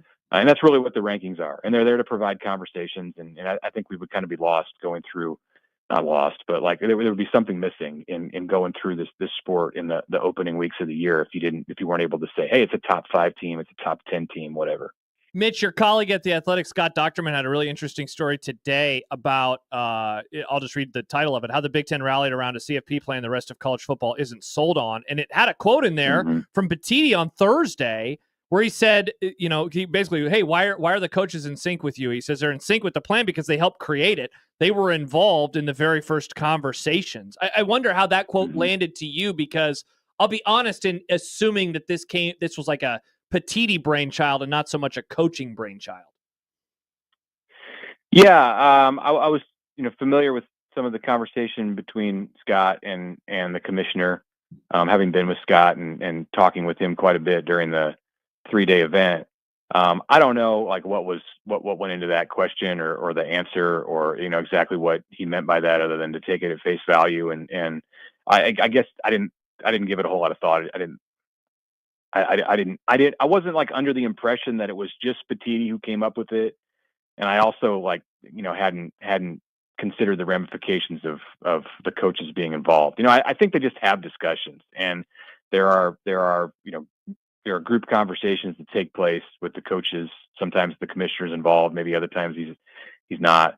And how that came up, how their proposed playoff format came up in those discussions, who knows? But like the end result was, this is what the Big Ten wanted to do because it was good for the Big Ten, and that, at least seemingly on the surface, it was good for the Big Ten, and that you're going to get a minimum of 4 teams in every single year, no matter what. And they like that. So it preserves money for them, and it preserves, prestige for the Big Ten, and better enhances their opportunity to win a championship. And that play-in weekend in early December would be a huge moneymaker for Fox and their television partners. So I get it. I don't, I'm like, I don't love the Big Ten's proposal, but I'm also not like standing on the tabletop, yelling that to say that it's terrible either. Like, I don't know that either of the formats are all that great. Like, just the system that we have to pick a postseason, in college football is going to be flawed no matter what we come out of this with. And like, we're going to like the sport. We're going to watch the sport, no matter which direction they go. But the Big Ten absolutely does seem to be standing by itself in the corner of backing that one proposal. Well, there you go. Day 1 is in the books of training camp. And I apologize to everyone out there that was hoping to get Mitch's review of the new grass practice fields. We ran out of time. I'm sorry. Next time. They're very soft. They're very soft to walk on. That was my number one takeaway. There you go. By the way, Soft Mitch, to walk on. we got a text from a listener, says, great. So instead of onside kicks up 11, they'll be fake punting up 11. So let's all be on the lookout for that happening this year. He's gone. He can't hurt you anymore. Different coach on the sideline these days. That's true. That's true. Mitch Sherman of The Athletic. Mitch, we always appreciate it. Thanks. Thank you, Mitch. All right. Thanks. Mitch Sherman joins us every Monday here on 1620 The Zone. Oh, I think there's a huge advantage of being able to punt with both feet, because the idea is, if you're a rugby punter, you tend to roll out, right? Now you roll out. Are they Autobots? No. God. My joke was funnier than your joke. Yeah, but my joke got a reaction out of John, and yours didn't. Not a good one. He vomited in his mouth. I Nick. did. Hey, still more than you I got did, out of and him. I hate that feeling. But being able to roll out to either side makes you very, very Autobots. unpredictable. Shut up, Nick. Stop it. That is wild. That they brought in a punter, and then they were like, kick rocks, kid. We got a new guy coming in. He can kick balls. He can kick it with both feet. And the banana punt. Can't wait to see this. Man, this is going to be so weird. It's going to be so different. Special teams maybe not being a tire fire. Wow. Can you imagine? Maybe. Can you imagine? That is true. Imagine. By the way, I saw a few minutes ago we have Oh, it's the Eagles. We have NFL Network on, and a few minutes ago they were showing Matt Nagy, who is the offensive coordinator for the Eagles, and it was like, we took the loss in the Super Bowl personal. And I said, hey, handshake me. But it reminded me we have Mitch Holthus coming up in a few minutes. Well, we're going to find out if there's a little Super Bowl hangover. Uh-oh. Down there in Kansas City. Wait, a hangover? And so maybe then the Chargers are first place in the AFC West? Go Chargers, go. There are two other teams in that division. Very few people are saying this. And so if somebody says the Chargers are going to win the West and then they do, I don't know. I feel like that person should be lifted on shoulders. It really seems like he wants to stop being a Cowboys fan, doesn't it, John? It really does. Well, I mean, yes, I do. It really I does. hate being a Cowboys fan. Chargers fans, not that much better. They've never even won a Super If you Bowl. hate something, you should try to endeavor to get rid of it, to rid it of Yeah. your life, to change the behavior. It's not how And life works, You're John. so high on Jim Harbaugh and the Chargers I now. am. He's a good coach. I bet they're going to win something before the Cowboys win. Probably everybody will win something. Imagine how before much the better the Cowboys. world would have been if Mr. H would have realized, I hate being this person. I Well, should change. I think he did at the very end of his life. Well, it was a little Are we late. still talking about Harbaugh? Nick. Nick. I mean, some people who confuse it too. Hmm. When we continue, yes, it's our first Nice. of our daily Kansas City Chiefs training camp reports. What? Get ready and let the red and yellow Kool-Aid flow. Wow. It's back. It is. Every day we'll get to hear his voice again. Damn straight. Are you ready? 1620 the zone.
You're doing it now? I thought that's what we agreed to do. We said off air, we're just going to come back with that stuff, and then we're going to get them on. Oh, I thought we were running the open before we were. Yeah, I thought we'd run the open when we bring him on. Hit it. Well, actually, before you hit it, I want to make a statement here. I am not saying. Just call him out, Mitch. I am not saying that those of you who don't like to hear Mitch Holthus are wrong for not liking the Chiefs. If you that's your choice. It's as a free person, as an American, you have the freedom to not like a pro football team. But you spend the whole offseason saying, man, football. And then We're we going give to talk it to you. to one of the legacy play-by-play voices in the National Football League. We get to talk to him every week. And we get to talk to him every week. Now, every day. Now, every day for camp. We get to talk about training camp. Yes. And about football. Yes. And now you're all going to sit here and complain, I don't want to hear about me. I want to hear college basketball. No, you don't. Don't ever say those words again. Yeah, don't ever say those words again. As we now welcome in. Let's do it. The GOAT. Live from St. Joe, 1620 The Zone presents a Chiefs training camp report brought to you by Hy-Vee, official partner of the Kansas City Chiefs. Now, here's John and Josh with the voice of the Chiefs, Mitch Holthus. They've been great. They've worked hard. They came back with a certain zest for things, and I think we all felt it. I think them included. So I appreciate that. As a head coach, I appreciate that. How much personnel evaluation is done here, leading to when you get to the final roster cuts? Every day, every play, every day, and so the players always know where they stand. If they want to ask, they're going to know where they stand. And I don't want them leaving here if, when we eventually make the cuts, them to ever feel like they can't come in and say, hey, what happened or what can I improve on or where am I at? Well, we got it for you. This is like leading off with Babe Ruth. We're leading off with Big Boss Man. We are leading off with Babe Ruth. And now we go from the boss of NFL coaches to the boss of NFL play-by-play guys. It's Mitch Holthus. Mitch, good to have you back. So good to be back with you guys. And thanks for the open, but I thought Ozzy Osbourne passed away. Well, I thought we'd class it up a little bit and try to confuse people thinking they were listening to soccer. It's the training camp report. Hey, you had no idea, Mitch, how hard it was for me to phonetically spell out the correct pronunciation of your last name into the AI generator. It took a little time. AI. Well, AI is good for, how dangerous AI is. Yes, it is. John loves AI, Mitch. He loves it more than anyone I know loves anything. That's the only thing I've ever used it for, was doing these fake intros. I know, but you love it. Well, it's kind of funny. I see you love it. Doesn't it class the place up a little bit to have an English guy? We have a great voice actor in our office, and John is using computer-generated garbage. Sad. No, but he's sitting there and he put in AI. It's like, Ozzy Osbourne introduced this segment. What's that sound like? It's football with Holthus. So we're good. We are good. We're off and running. Well, as we heard, that was Andy Reid, and of course, the question always is at the beginning of every season, especially with a team like the Chiefs, the Super Bowl hangover. The Super Bowl hangover. Are the Chargers going to win the division? No, that's not. Those are the questions people are asking. That is not the question. Those are the questions people are asking. Well, I'm going to tell you straight up. And this isn't me waving pom-poms. There is no Super Bowl hangover. The only hangover there would be is if there's some fatigue of playing 7 years in 6 or 6 in 5, because we literally have played, like Mahomes, who's been the starting quarterback since 2018, has 21 playoff games. So just digest that for a second. Yeah. But there's not a mental or emotional hangover. In fact, this has been a very good offseason. The only redeeming value about losing that game and getting our rear end handed to us by Philly was it took the bright lights off this team for the offseason. Not every move was scrutinized and every little thing was looked at. As a result, this team was able to do its work, and 14 guys re-signed to free agents. They get 9 new free agents, a really good class in the draft, and drafting next to last in the draft, but getting 7 guys who all could contribute in the first week of the season against the Chargers in Sao Paulo. The division's good. The division's better. You could say all 3 are appreciably better. but the Chiefs also got better. Guys, I will tell you this, on July the 28th, there will be guys that won Super Bowl rings with this team that won't make this team. Really? And there's more speed. There's some positions where they have tried to, they create competition, but when you create competition, it's like Greg McDermott. He's going to look at spots and you say recruit over guys. Well, then the guy that's here needs to beat out the guy that Mac brought in to beat him out. It's the same thing. But this team has gone under the radar again. And you can sit there and talk about Travis and Taylor, but football-wise, this team has built a good squad. Not saying they'll have a better record. 15-2 is hard to beat. But this team has grown right along with the division. I will tell you that emphatically. So, Mitch, kind of along those lines, and we'll be talking with you every day for the next few weeks, what most will have your eye in this early part of training camp? The offensive line, and that's the obvious one, but Josh Simmons, the first-round pick, is ahead of schedule. Not saying he's Anthony Munoz and put him in the Hall of Fame, but he's way ahead of schedule on July 28th where I thought he would be. And there are signs of the high ceiling everybody talked about. But how will he mesh with Suamatia, who's moved to left guard? Creed Humphrey's under contract, anchors, best center right now, at least in the AFC, maybe in the game, after Jason Kelce retired. Trey Smith has been signed to a new contract. Absolute, mauler and tough at right guard. Right tackle, Jawan Taylor. Then you picked up Jalen Moore in the offseason to be a swing tackle. You're building Mike Caliendo to be the next Nick Allegretti. And so you're looking at 7 guys there. But can they protect Pat Mahomes enough where Pat wants to launch the ball deep third and bring back a little 2018 and 2019? Because I will tell you, the team speed on this team right now more assimilates 28 and 2019 than not. Because you've got Hollywood Brown, you've got Rashee Rice, you've got Xavier Worthy. Brashard Smith is a running back they picked up late in the draft on Saturday from SMU. And as a third down back slot guy, he's a 4.39, and you're going to get him in some mismatches against linebackers and safeties. You just have a chance for some big plays if you can protect 2 more clicks, 1 more click.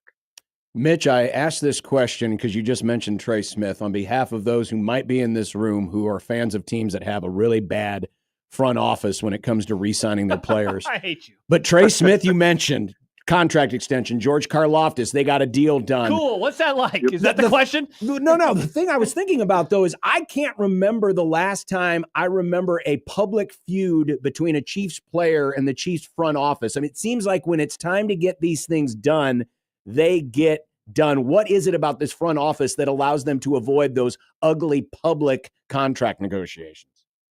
The very first podcast I did with Matt McMullen after Super Bowl 59 was infrastructure. And look at assets. What are your assets moving forward after getting blasted in that game? But it's your infrastructure. That includes your culture. Sounds cliche. I'm just telling you, that's the answer. Because every day it does not change. You just heard about it.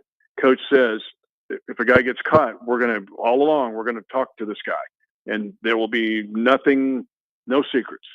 So when you get in this organization, this culture, your superstars are your hardest workers and some of your best guys, then why would you leave it?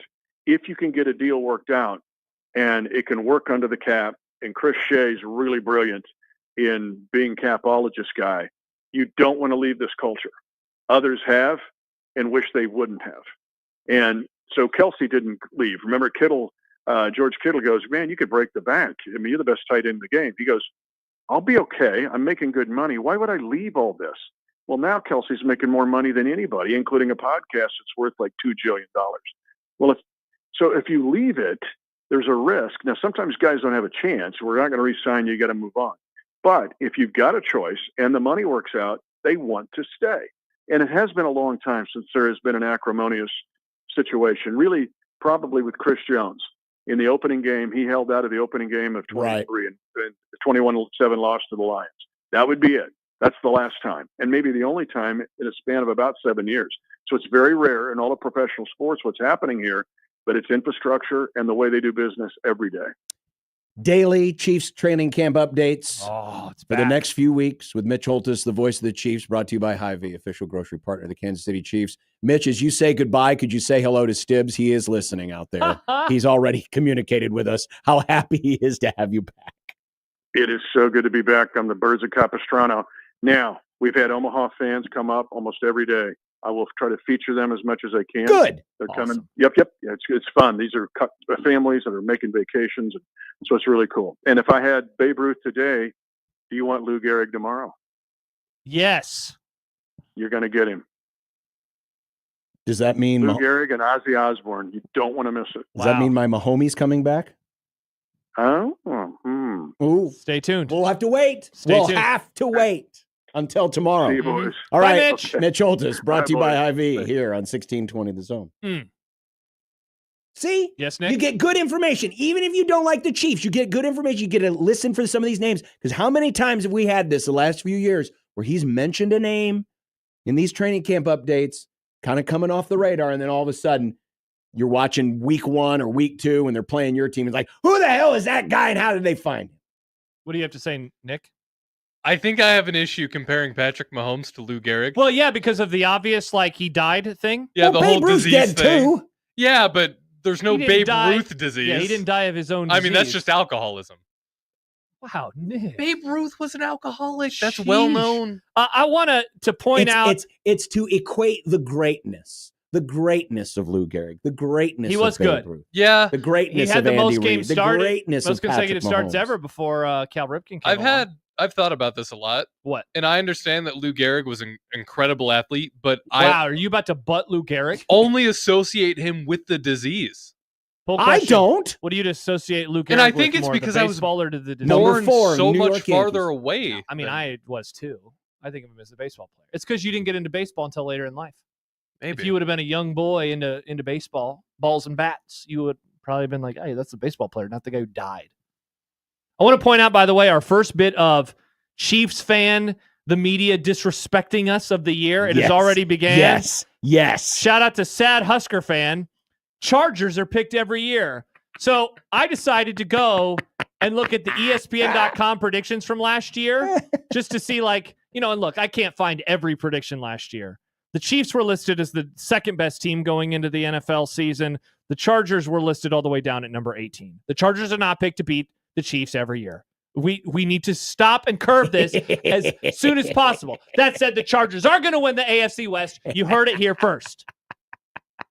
My God. How do you do this every year? How do the Chiefs fans do this every year? Deranged Chiefs They don't fans, pick us enough. Deranged Chiefs fan syndrome and Chiefs derangement syndrome Last year, Patrick are Mahomes, two great extremes. they have gotten so in the heads of everybody who covers the league that even when our eyes tell us, they're not as good as they once were, people still pick them because they are afraid of being wrong about picking against them. I want to Every someday host a watch party where I have deranged Chief fan syndrome fans and Chiefs derangement syndrome fans in the same room at the same time. Now, I will be in a bulletproof glass enclosed structure with all the relaxing refreshments and bathroom accompaniments as necessary so that in case things get violent, I am protected. Nice. But every year, how do you do this? You have the best quarterback. Just be happy with your lives. You don't have to argue on the internet all the time. You have Patrick Mahomes. A lot of mental gymnastics. I can't imagine what it's like to have Patrick Mahomes as your quarterback, where you win almost every Super Bowl and you still just want to log on to YouTube and yell at people for picking the Chargers sometimes. How do you do this? Patrick Mahomes. Wow. What a life. And maybe you'll hear from him You're the new tomorrow. Patriots fans. Congrats, Chiefs.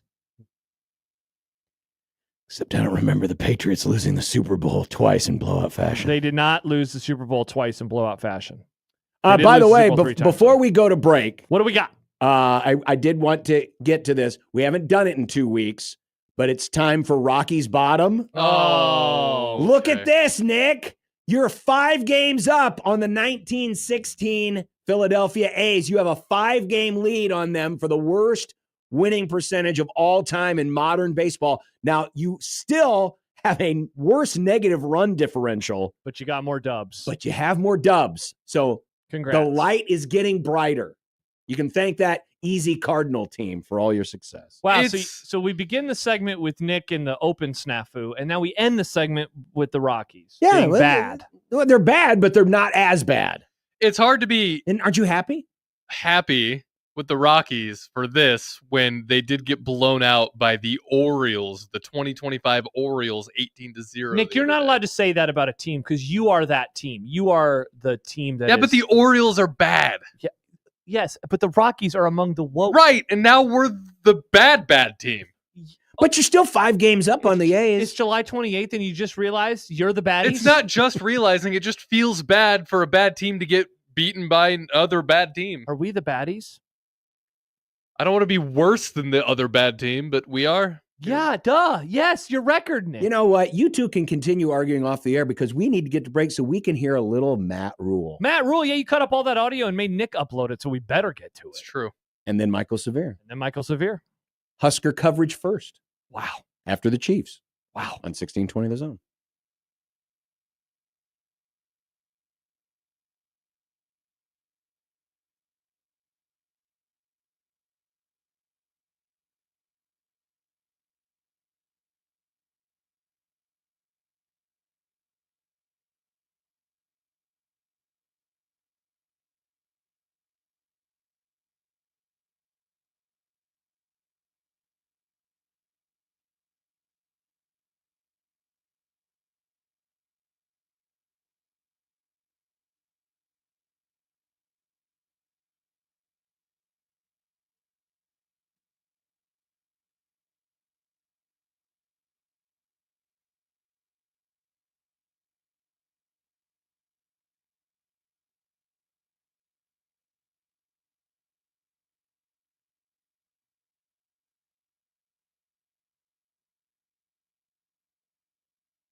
Hopefully everyone really embraces this moment because this is kind of the end of an era that we've outlawed, out-legislated the true walk-on programs in college football. Some of you guys cover our recruiting. How many guys have you seen announce, like, hey, I've been offered a preferred walk-on at University of Nebraska? Like, probably haven't seen very many of these this year, have you? Because I don't want to make a promise I can't keep. This is a big, there's kids that love this place, that this will be the last day they put their pads on and go out there to be a Husker. All settled in a courtroom somewhere. So it's a shame. It's a real shame. 105. But they have 125. How depressing this open sounds. Yeah. It's like all just about negative stuff. Can we get a new fresh open for the season where it's like football's effing back? Not. No, it's not. Our roster size is. It's not back. They're only Football practice is back. Mm-hmm. So who made that? Was that you or was that No, John? that was John. Yeah, That was John, like that an- opens 'Cause depressing. I had Son of a Preacher Man. Yeah, that's depressing. And then He- John is Well, like, you oh, know that's not what? good. You guys can get off your lazy millennial Gen Z asses and do something. I'm I happy to literally make made one. the first one. Yeah, but then you told Nick to go pound sand. Yeah. I'm happy to make a new one that's not so sad. That one is just Oh sad. yeah, yours will be hey, football. I got CTE football. I'll just put Bigelow saying football 1,000 times. You probably in will. there. Well, help yourself. All right, perfect. But this is the most important thing: What? Grass? confidence. Oh. Well, I always have confidence in our players. And, the last thing our players need is for me to say they're not going to be good. They hear that enough. So I think they're going to be really good. And we've trained them. I know everybody wants us to, in the world, not you guys, but just in the world, it's always like, we'll go get this guy in the portal, get this big recruit. But, we want all those guys, don't get me wrong. But, they come in at 18, and we want them to play when they're, unless they're ready early, but 20, 21. And so I've just seen them lift. I've seen them run. I've seen them grow. And I think the only thing that's going to limit them is their own brains. Now, depth wise, I think we have a bunch of guys that are really talented guys. Sometimes I don't think they know that they're that good. I don't say that good. I don't think they know yet. Can I do it? At the end of the day, expectation sometimes is the one thing that can either buoy us or hold us back. Sometimes they don't even know their own strength. I feel like someone said that before. Is that from a superhero movie? Probably. Probably. Just got to believe in themselves, John. Well, they believed in themselves enough to kick Matt Rule out of the dorms. Yeah, they voted for a group like a for lack of a better word, leadership council type ownership group, and those guys said it. So, just that group. So there's maybe one or two guys from each position. There's maybe 10 or 12 guys, and I asked them what they wanted to do, and they said they've been very emphatic with me. Like, they have a group chat, and Corey's in the group chat, and then I put myself in the group chat over vacation. And they were like, "Hey, coach, get out of the group chat. Go and they were like, go on vacation. To go be with your family. We got this." And I was like, "Well, I do need to send you guys some stuff every once in a while, because I like to send. I read a lot. I'll send them something to think about." But to their point, I want that. I want them. This is the best summer I've had. No drama, no issues, no problems. They're not calling me so and so did this, so and so did that. Everyone, they handled their business. So. Question for you. Is that interesting, or is that just coach speak kind of off-season, pre-camp mumbo jumbo? Well, it was the common theme from the week before, where he talked about how the team now has ownership in the franchise. Sure, let me re-ask it then. Do you buy this? Sure. Why? What is there not to buy? I don't know. I mean, I think they said something similar last year. Did they? I don't remember. Maybe they did, and I could be missing I thought it. last year he said This feels different. that they took more ownership over the program. Now, certainly This feels a little different. How come?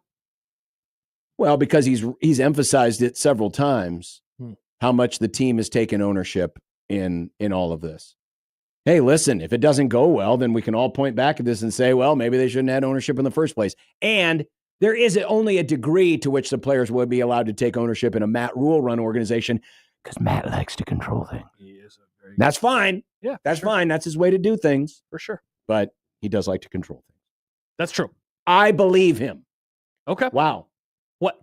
4:42 p.m. Central Daylight Time. I think it was actually July the 28th, Yeah. 2025. Josh Peterson, first shot at Matt Rule. No, I'm just asking. This is why you're excited about football being back, because you can get back to needling the coach and saying, man, that guy, I don't like him. I like Matt Rule.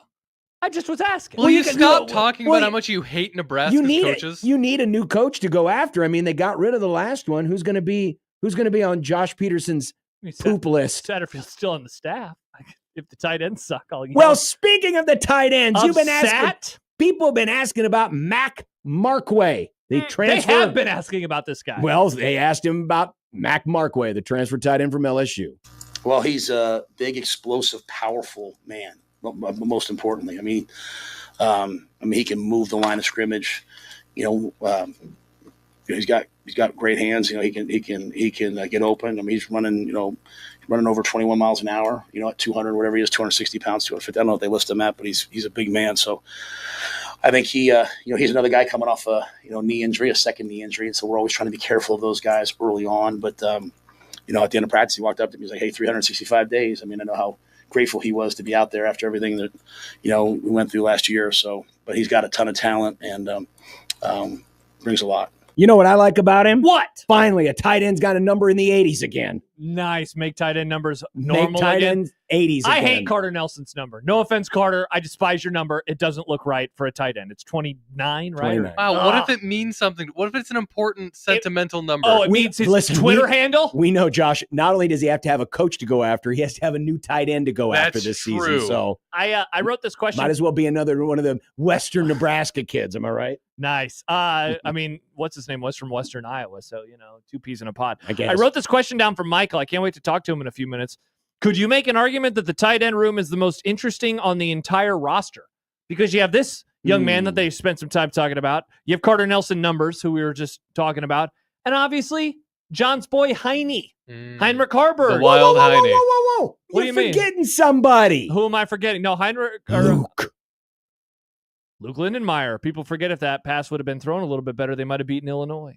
People also forget. I mean, that right he now, exists. when it comes to No, they don't. when it comes to tight you end, just did. When it comes to tight end playing experience in this system, Luke Lindenmeyer is the pole position guy. That's a racing term. The pole boys.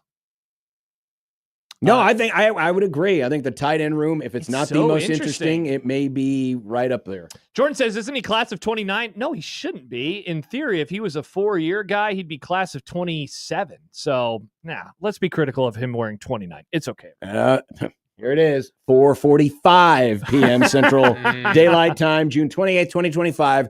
Josh Peterson out on Carter Nelson. He's bigger and stronger, people were saying. Well, you wanted to hear about the punter.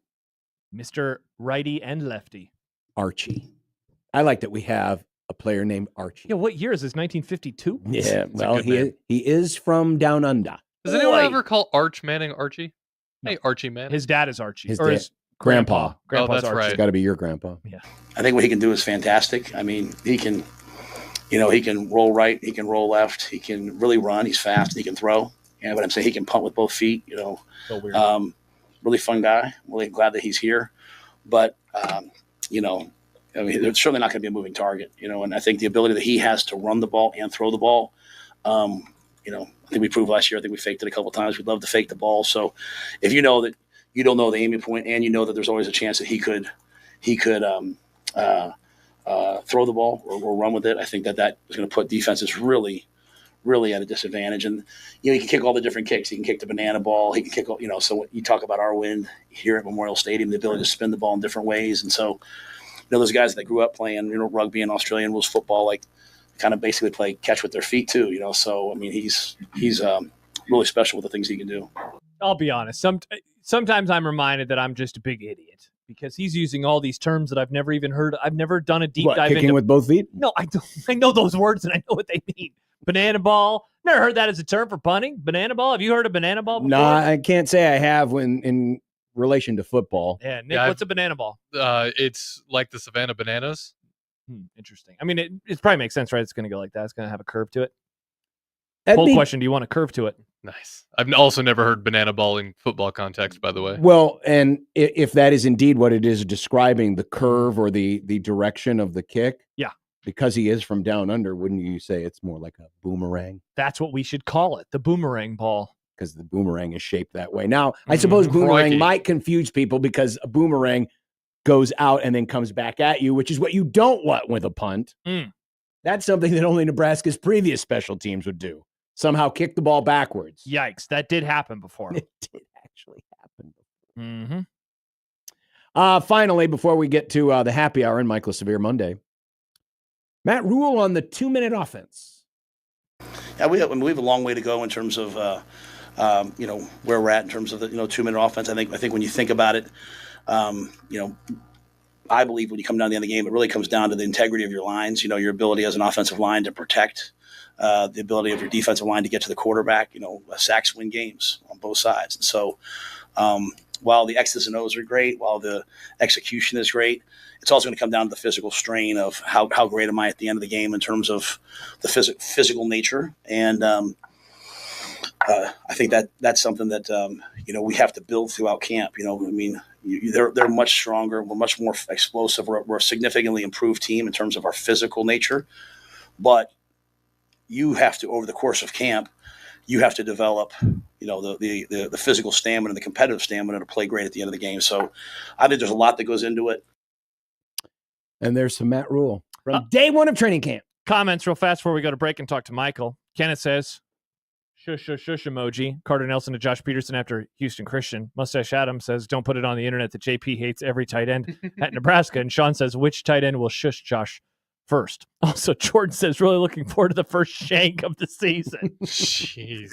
I love football. It is so bad. The snark and sarcasm with this program is so funny. God, people are so beaten down. Yet they're voting in Yes. higher numbers than ever that they're going to win 8 This games. team's going to suck. 8-4 though.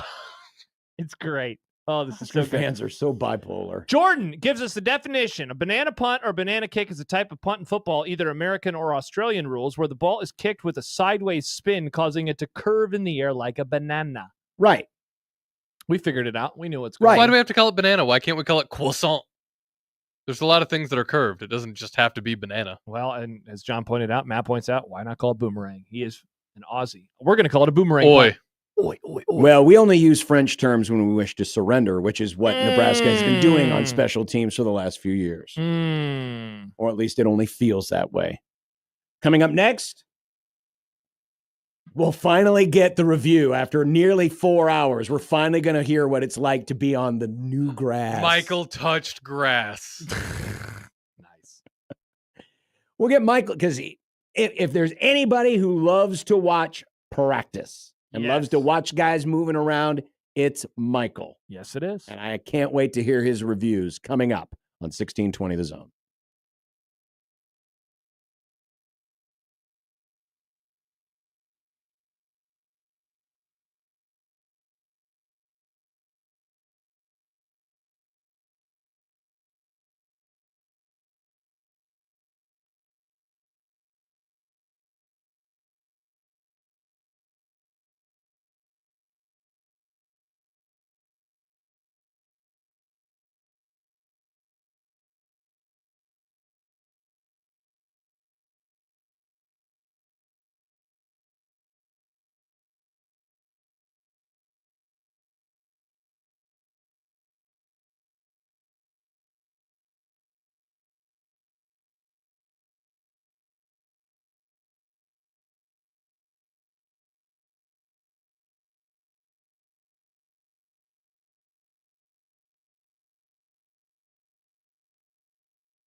would be nice to have a boat. Throw. It would be nice to have a boat. Throw. It would be nice to have a boat. Throw. It would be nice to have a boat. Throw. It would be nice to have a boat. Throw. It would be nice to have a boat. Throw. It would be nice to have a boat. Throw. It would be nice to have a boat. Throw. From your mom. The Don't Call It a Boomerang, Call It a Banana Punt happy hours on the air.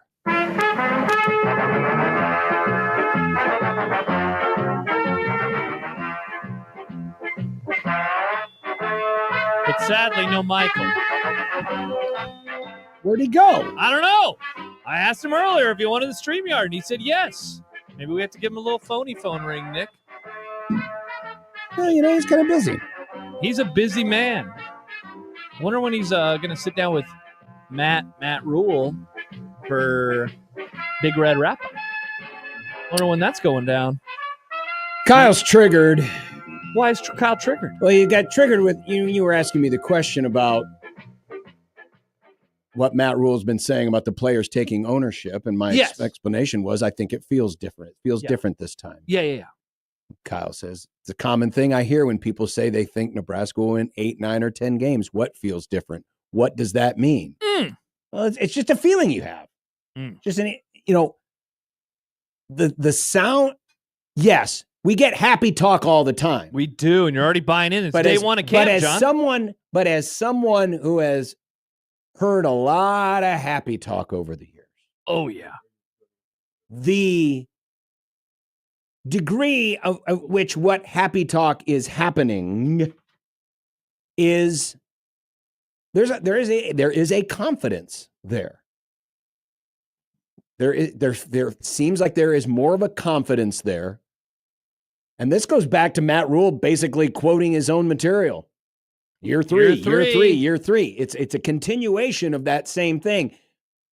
I don't think he would be going this hard in the paint about certain things if he truly didn't believe in and didn't have a lot of confidence. Now, that does not mean they will be better. They still have to go out and play the games. Sure. But you say you're getting a tingle about Nebraska this season. It's a feeling. A tingle. It feels different. It feels just a little bit different. It does tingle different. I think that's what men say when they're in their 50s. Bananas, boomerangs. Mm-hmm. That's all. I just think it feels a little different. Okay. And for the record, I'm not agreeing or disagreeing. I was curious as to, because we do hear this, and I know that there's going to be some skepticism about it because every year they're in the best shape of their life, and every year they've never worked harder, and every year the players are taking more leadership. We do hear that every year. Last year he said the players had more leadership than they did the year before. Last year he said the players were taking the onus on themselves more than the year before. So that's why I was asking the question. Not to pick nits, but just to wonder why is this time going to be different? Because it has sadly been the same. Well, this time's going to be different because they feel like they are in great position in their coordinator spots. Mm-hmm. The talent has continued to upgrade. They have a quarterback starting his second year. And they're practicing on grass now. Well, they've practiced on grass before. That was my way to say hi to Michael. Oh, Michael, how good was the grass? I don't understand. What? I don't understand. It's Bermuda grass, right? Yeah. It's Bermuda grass, right? Mm-hmm. It's going to turn brown. Why would you choose a grass that's going to turn brown in the late fall? Why not like an Augustina or something else, Why would you choose something that's going to turn brown? I don't get it.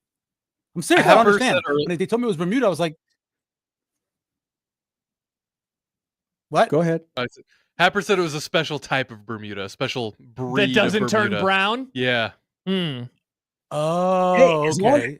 As long as they're still able to practice on it, I don't care if it's purple or brown or. You don't care if the grass is horrible. one color like blue. No, I don't want damn blue grass. Interesting. Half of the houses around my neighborhood have Bermuda, mainly the ones that are on the corners because of the lots, and they're completely brown by like November. They look horrible. I'm not, whatever. They look bad. So, I mean, and my lawn looks horrible because I don't take care of it. You don't care. At least the weeds are green, I mean, I'm good with the green weeds, so I don't get it. I as a reporter, you guys have heard, I think I've said this to you before, you have a ocean full of knowledge, but it's only like 1 inch deep. And so, done a lot of stories on, getting your spring grass ready and the pre-emergent and all that junk, right? And the thing I learned was you want to have a nice blend, right? Because you don't want one or other things happening to your grass. So this must be some really cool Bermuda blend, like the blend I used to have, the Sesamilia blend I used to use back in the day. That's what I'm figuring is working that way. That's good. That's exciting. Yeah. Yep. You know what it is, John? You know what it is, John? It's part Sesamilia and part Labrador Retriever. Nice. There's a line from a very good Cheech and Chong movie. Yes. I haven't watched the Cheech and Chong movie in so long. I watch them every other day. It's that's what I do. Love some that's probably true. All right. Speaking of watching, you got a chance to watch a lot of guys. Yeah. Who popped today in the short time you had a chance to watch? Well, they have shorts on or they have pants on and they have no pads on. And so just the look of them. Now, Dane Key made a couple of great catches. Last year, first practice, went to practice, and Ja'Cory Barney made a one-handed catch when they were doing the wild ball throw. And he got kind of disciplined by his position coach. And I remember thinking after that, I was like, ooh, this is a dude. Dane Key made catches like that today. They were running, those combination coverages, one on one side, one on the other side. You had three quarterbacks over here, and they're running the combos. And every time you followed him, he made a hands catch. It looked great. He's a long kid. Then Jeremiah Jones, who looks like his dad, goes out for a route, and you're like, oh my goodness. So this is what the SEC wide receiver would look like if he's the guy that's going to be drafted in the first round. He looked incredible. He really stood out. Offensive lineman, I thought the offensive line looked as good as it's looked, just body-wise, in years. I mean, Lutovsky, I like the fact that Jack on your show calls him Lutovsky. Yeah, I think I like to put tough in there. So he's like tough. Lutovsky would be a kind of a cool name for him. But anyway, he looks great. They all do. I think Evans, making that move. Gunnar Gatula, completely healthy. He's out there running around looking good. I know offensive line looks really good. Michael, I think it was Happer maybe earlier today said something like this is the most talented team in blank years. Like, how far back would you feel comfortable in going and saying this is the most talented team since whatever? Before you say that team is more talented than the 25 Huskers. Yeah. So I would say the last really, really talented team was 2014 or That's 2013.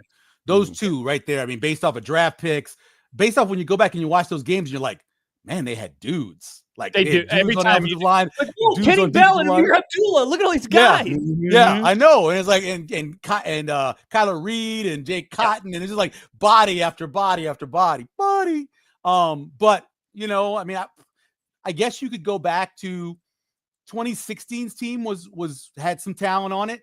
Wasn't like 2014. I guess you have to go back to 2014. But the thing is, I've seen 2014's team play, so I know how truly talented they were. I have not seen 2025's team play. I can tell you that just based off on paper, I mentioned this to you, Josh, when I was on the walk the other day. Key proved it, Hunter proved it, and Ja'Cory Barney proved it at some level in the Power 4 level that they can be competent wide receivers, right?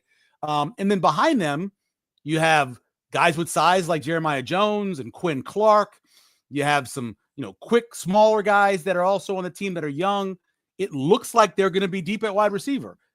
Can I say that with a, certainty? I don't know. I got to see them do it first. And then I look at tight end and I go, wow, they're really deep at tight end. And then number 10 comes out there and he looks like a smaller NFL tight end. Reminds me of Fannin. Fannin from Bowling Green last year. Yeah. I believe he won the Mackey Award, but reminds me of that kind of guy. He's not big enough to be an inline blocker, but he runs like a wide receiver. He's got great size and catch everything. So Harburg's is probably gonna be pretty good. You know how I feel about the defensive line? Yep. I know Josh doesn't believe me. He's on the doubt bus, but that's fine. Doubt bus. I'm kind of on the doubt bus too. That's fine. Doubt bus it. Let me tell you this. Yeah. Elijah Jeudy not Jerry Jeudy, Jack. Elijah Jeudy, right, looks as good as he's looked. Probably 280, 285 from where he came in here. Keona Davis looks like he looked great last year. I was going to say, loved him last year. Looks better this year. Okay. Nwaneri looks great. I have no idea if he can play. Everyone's talking about that guy today. So many guys like that in the world of football. Yeah. Sometimes the guy who got off the bus first, you got him off the bus first so he can go sit on the bench. Because he just hurry up, young man. Yeah, just go get on the bench fast. Looks great. You know how I feel about Van Poppel. I think Van Poppel's going to be a great player. I think he's loaded. I can't wait to see Jalen George. I really want to see him based off of what he did at a much lower level. I want to see if he can translate that over. If he can, we're sitting at 5 deep, kind of on a defensive line. And then you got some other guys who are bodies as well. I think their rotation's gonna be pretty good. You know, I think it's gonna be pretty good. We'll see. For the record, more of my doubt is I said this last week. If you could tell me today, here's how they're going to be against the run, I can tell you everything I need to know about how good that defense will be. They're going to be good against the run. That's my biggest question is, can they be good against the run? They're going to be good against the run. You know why? Do you promise? Put it on the list. Okay, put it on the list. They're going to be good against the run because it matters to them. That matters to them. It matters to the coaching staff. It matters to the head coach. It matters to them to be good against the run. That's a pride that Matt Rule's defenses have had. And so they're going to be good against the run. Will they be good against a mobile quarterback that can stress them? Will they be good against a team that's loading up with 4x4 100 guys at USC? I don't know, but they're going to concentrate on stopping the run.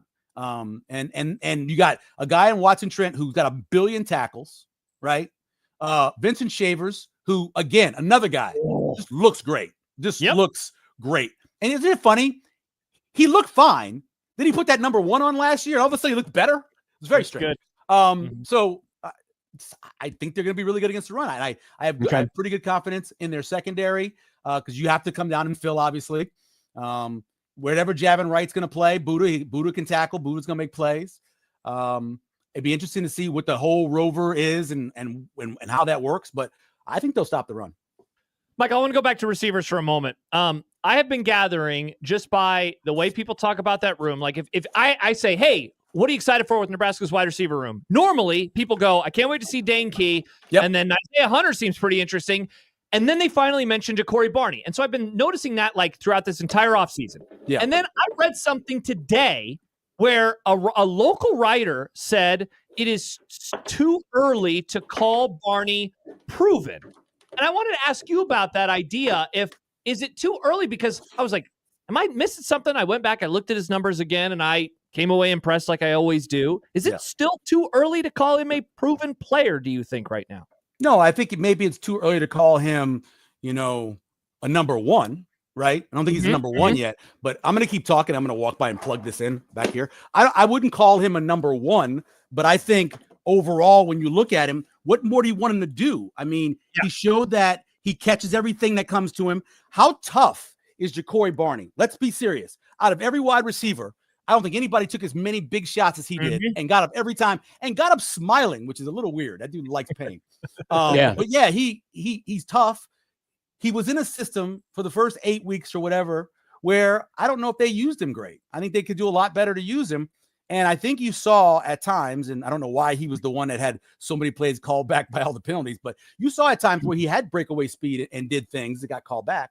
But no, he's proven as a 3. If he's the 3, seriously, I mean, that's a pretty good 3. That's a pretty good 3. What, he had 45, 50 catches last year. I think it was north. I thought it was in the upper 40s. I thought it was in the 50s. 24. He had, where is it at? 55 for 447. Yeah, I mean, he didn't have a lot of yards per catch, but was that more offense design and play caller than him? That's the system. You want to get the ball out of your freshman quarterback's hand as fast as possible, and you want him to make plays off of that. And the blocking wasn't always great on the edge, as we know, and so that was a big part of it too. But he's good, and you could tell maybe he's not a get off the bus guy, but the first time you saw him practicing, you're like, oh, that's what they hoped several wide receivers would have been years past, right? How many times they bring guys in like that, right? In Florida too, right? They brought him in, or Texas, and you're like, oh, that guy can be, and he never became it. I I think the player that I always think of is like he's the guy that we thought Tyjon Lindsey would be. Tyjon Lindsey, You know, like, oh, hey, gonna get the ball super fast, gonna make guys miss. Yeah. We were talking about tight end earlier. By the way, I'm sorry I was late. I was finishing up my celebration from yesterday still. You know, Bubba won, and so all black people across the country have been celebrating. And so I was finishing it up upstairs. I'm surprised you were even aware. Just finished that. I just finished up on it. So I was go Bubba. Go Bubba, baby. It was OJ getting exonerated and Bubba Wallace winning. I mean, party on, baby. Wow. Party I don't think Bubba would appreciate being put in the same sentence with OJ. It's us celebrating, not him celebrating. Oh, I see. Yeah. I see. It's not. We're celebrating. He's not celebrating. And then Obama winning presidency number 3. Great achievement in Black history. Somewhere in there. Yeah. OJ exonerated Bubba. Yeah. Bubba wins Indy. Okay. Exactly. Yeah. That black dude who invented the Suker Soper, whatever it's called. That guy. He's right there too. He's like at number 4. A black guy invented the Super Soaker? Oh yeah. Oh, you've never seen a story? Do me a favor when you're done today. Pull up the CBS Sunday Morning story about this guy. It's not the only thing he invented. He invented a whole bunch of stuff, and you're like, what? He's just some geek who worked in a lab who came up with all these ideas for stuff. It's amazing. Guy is absolutely amazing. He should be on that poster with Malcolm and Martin. And that guy should be up there in that poster. Malcolm, Martin, George Washington Carver. Guy invented the Super Soaker. And Bubba won Indy. And Bubba. Yeah. As you ask about tight ends, I'm going to put this on the screen here, John, from Theo. Optimism for Harburg at tight end is not a real take. What? I don't understand. I don't either. Well, you got a wide receiver. So let's say this. There's 125, I think currently 130 players on the team. Yep. Right? He is in the 1% athlete. 1%. He's in the 1%. The testing, right? Whether it's the short shuttle, it's the 100, it's the lifting, it's the explosion. He's in the top 1% of those guys. So why can't he be a good tight end? What are you looking for? That position has now become the most intriguing to me. Yes, same. In football, but I'm just saying on this team. Okay. Well, because around. So you have him. You have Carter Nelson. Yes. You have Mark Way. Mark Way's getting all the time, and Lindenmeyer's the most experienced of the bunch. Yeah. And Lindenmeyer. Yeah. That's it. They got a lot, and then they have Igerson, or I'm saying his name wrong. He was a freshman. Iwerson or whatever. That kid. Yeah. Big blocking athlete. Ingwerson. Yeah. From Patfield. So I mean, they have a lot of bodies in that room, but I don't know why that's not now maybe an obvious take. I think if anything, it'd be an obvious take. If you told Matt Rule, you know what I think is going to be good sleeper on your team, Harburg. He would laugh. You're like, no, we expect him to be really good. That way. They were telling people in the spring. Yeah, we feel really good. He's going to be really good. We feel really good about him. That's what he would say. He wouldn't think it was a hot take. No, not at all. No, that's what he is. He's a great athlete. Is he the type of tight end that's going to line up in line and one-on-one block a guy for you? I hope not. But you put him in motion. You saw it in the bowl game. You put him in motion, he'll block. But Virgil has a great line. He always says, I'm not asking you to kill a guy. Be between the ball and the defender. Yeah. Be man right there. And that's all you got to do. Then the running back makes the decisions. The quarterback makes it. The wide receivers. Just do that part of your job. Yeah. All you have to do is be a shield. Yeah. You're stalking a little bit. That's all you're doing. You're not driving the guy to the ground. He's not that. You know? He's not Russ Francis, one of the most powerful tight ends in the history of the world. He's not Russ, but he's athletic. He's the new version of what a tight end is. The first tight end. You have a second tight end in your team who's going to line up in line and he's going to block. Mm-hmm. I had to Google Russ Francis. Just died, I believe, not too long ago. Yeah, he did. October 2023. Yeah. Good looking. He was a model too. Remember when he did the modeling? Yeah. Good looking big fella. Yeah. He played Patriots, Niners, Patriots. He kind of looked like Tom Selleck. Yeah, he did. Like a bigger Tom Selleck. Yeah. Exactly. Who could catch the ball? He was drafted by the Patriots and then played for Frisco. Yeah. Yeah. Good player. He was kind of in that. He was right before Brent Jones. Yeah. He's not that guy. Freddie Solomon. Freddie Solomon nowadays would be a move tight end. Yes. No, that's great. That's a great example. Talking about guys from the Niners from that around time. That's what Freddie Solomon would be. He wouldn't have been a wide receiver. He'd have been a move tight end. So I don't know who that guy was in the message, whatever. Screw you, buddy. Yeah, he also screw you. Don't ruin Michael's day. He's still celebrating. Theo I'm still also celebrating. He also said that your takes on the defense are enraging. I don't even know what that means. Again, all I can go by, because we're not going to see these people play for a month, is history. I know the guys on the team. I know what Matt Rule has done. And I told you this, Josh. Look at those 30-year numbers in terms of forcing turnovers, too. By the time he got to where his system was in place, and this is with Snow as his defensive coordinator. Yep. Also, turnovers went. They took away the ball more. What? Oh, sorry. Go ahead. And they concentrate on top of the run. I was going to ask you, because when Rule first got here, he said something about like he wants the combined numbers of takeaways and sacks to be, whatever it was. What number, if they get there, would you say that is above serviceable? Like that's the number that they want to be at? Because as again, I pointed out this weekend, they've been so boomer bust with sacks. They either have like 5 or 6 in a game or 0 or 1. So they got to be more consistent. But takeaways and sacks, what number does that need to reach in 25? Let me first say, and they're not overrated, but sacks aren't a great definition. Pressures of what pressure is. You need to affect the quarterback. If it was today and Al Davis was still alive, he wouldn't say he said you got to affect the quarterback. You got to move him off his spot. That's why you have analytics that show you that stuff now of how you affected them with pressure, moving them out of the pocket, forcing early throws. So to take sacks out of that, you got to have that. In terms of turnovers, they should be plus 7 or 8. I really believe that. They should be plus 7 or 8. If the quarterback takes care of the ball, they're going to get turnovers. That's what Snow believes in. That's what Butler, as a defensive backs coach, believes in. They're going to get turnovers. If they don't turn it over, how many turnovers do they have on special teams? Right? Eliminate those. Take those away.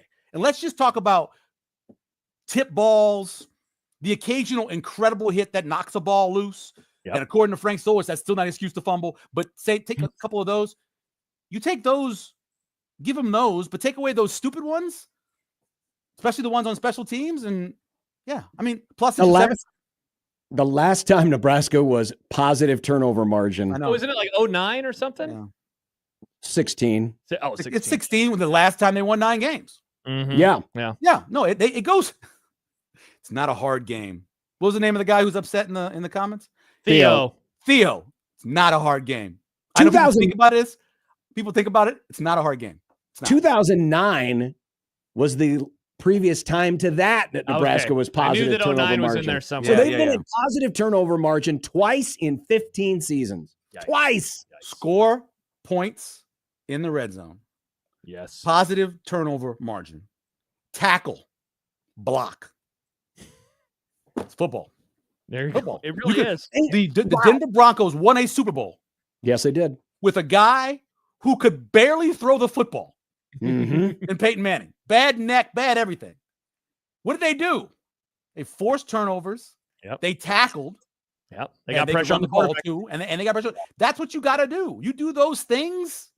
It's an easy game. It's not that complicated. It's not hard. And my takes on defense, again, are based off of history on what I know that Matt Rule wants to get done. And I'm not just saying all this because I got in trouble today at practice. But anyway, I'm going to say this. I believe that this defense will be, I said it over and over, more athletic, more aggressive, better on third down. Those are my 3 things. Put them on the board or wherever you want. Those are the 3 things I think they'll be better at. Are you starting to get talked into, John? Because you're still in negative town with the defense. No, I'm in regression town. I right now I would sense that there's the chances for regression, but we'll see. We will see. There'll be a different defense. They regressed last year, John. They regressed last year from 2023. You look at those 5 of those last 6 games. You look at what they gave up, points per play, what they gave up, average yards, whether it be USC or go back and look at those. They were not playing great defense. They were getting stops on 3rd and short and 4th and 1 and 4th and short for some reason, which was really an anomaly. But overall, they were giving up chunks of yards. Go back to 2023. They were much better in that situation. They were a better tackling team. I think that's what they need to get back to. Get back to 23. And I think they'll be closer to 23 than they were 24. My opinion. We shall see. We shall see what we see when we see it. That's right. We'll see it in 1 month, Michael. It will be here in 1 month. How glorious is that? What a sentence to say. 1 month away. I'm excited. I hope I still have a credential by that point. I hope. What did you said? Did Michael yell, "Daddy needs a touchdown" at practice? I did not. Was that they weren't really getting touchdowns. There's no defense. Oh no, offense is failing. They weren't getting any touchdowns. Offense was the only thing going on. That's why I didn't What did you do? I tweeted something. Apparently, I don't know. Oh, you're not a live tweet. Is that what it was? No, I wasn't live tweet. I tweeted after. Oh, okay. I tweeted after. Yeah, I did interesting. Tweeted like the starting lineup for the offensive line, which I do every year. Every year I do it. Every year. Article that I read. First thing I do. It's the first day of camp. I mean, it could change 15 times. I know, and I said that. I go in a little bit amount of time we watched it. The little bit of time we watched it. This is what I saw.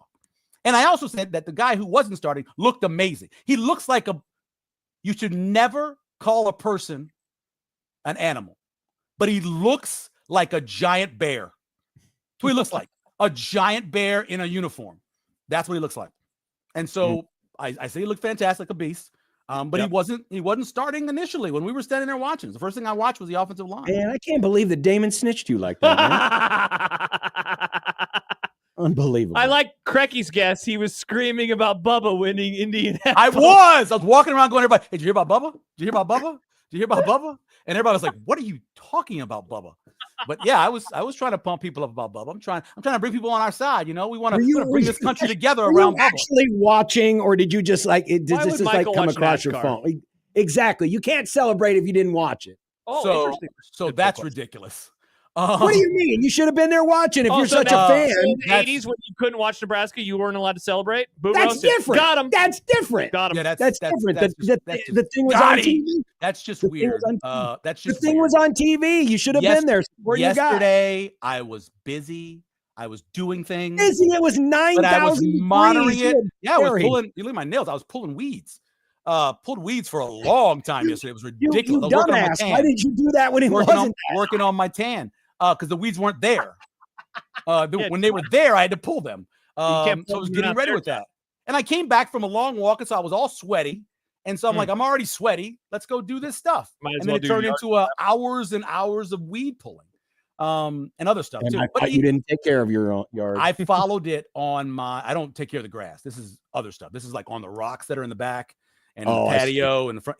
But I followed on my phone. I got those getting little updates, I have an update thing. I have a hashtag Black People Do Well. And every time that pops up, I go, oh, sweet. Let me check what's going on. I thought maybe the BET app had like a special, hey, when Bubba's doing well, we'll They do. That is the hashtag when Black people do well. Yeah. Yeah. So and I was following that along and I got excited. Things got to be going off constantly during NBA season. Not necessarily. Look at the people now. I mean, Jokic. Right? That's John's hashtag. White people do. Oh my God. I was listening to these couple of brothers, right? And they're from the South. They're from lower Louisiana, I like to call it. And they were having a conversation on who's better, Jokic or Shaq. And at one point, one of the brothers was like, man, it's Jokic, man. You make everybody better around him.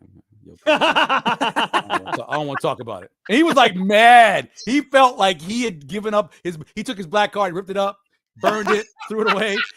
He felt so bad about it. You know what? It's true. I mean, I'm going to rank him. I'm putting Jokic all time ahead of Shaq. I mean, I'm doing that. I mean, he makes everybody around him better. There's no way to guard him, essentially, right? You could send Shaq to the line. For the most part, I think Jokic shoots in the high 70s. So yeah, he's way better than Shaq. Yeah. So there's it's really not a discussion. But the brothers were sad to admit it. That's hilarious. But they immediately brightened up at the news that Bubba Wallace won the race. Congratulations. I'm not sure if those guys were watching the race. I'll have to check. I'll get on the line. They should have the same app as you do. Black people do well. They should. Everybody actually should have that app, including you, John. Would it surprise you to know that I wasn't rooting for Bubba yesterday? You hate Bubba. No, I don't hate You've Bubba. I hated don't him like for who he drives for. years. I don't like who he drives for. Yeah, I have no idea who he drives for, what kind of car he drives. They drive in a circle. I don't have any idea where he's trying to go to. What is he? Who does he drive for? Penske? That's the only one I know. Honda? No. Chevrolet? Ford? He's a Toyota guy. He drives for Denny Hamlin and Michael Jordan. Oh, Denny Hamlin's a good guy, isn't he? No, he is not a good guy. I thought Denny Hamlin was a good guy. No, I don't like him. The only guy I know personally, because I played a couple rounds of golf with him, was what's his name? He was kind of dumb, but he had a brother that also was a driver too, and he won a few big races. Who pushed Earnhardt into the wall? That was Sterling Marlin. No, that's not who. It wasn't that guy. It was somebody around the end of the race. Elliott Sadler? No, he's a brother. He and his brother both raced at the same time. Real dim ball. Was it Darrell Waltrip? No. That's Kenny close, Wallace? though. Around that same time. Kenny Wallace.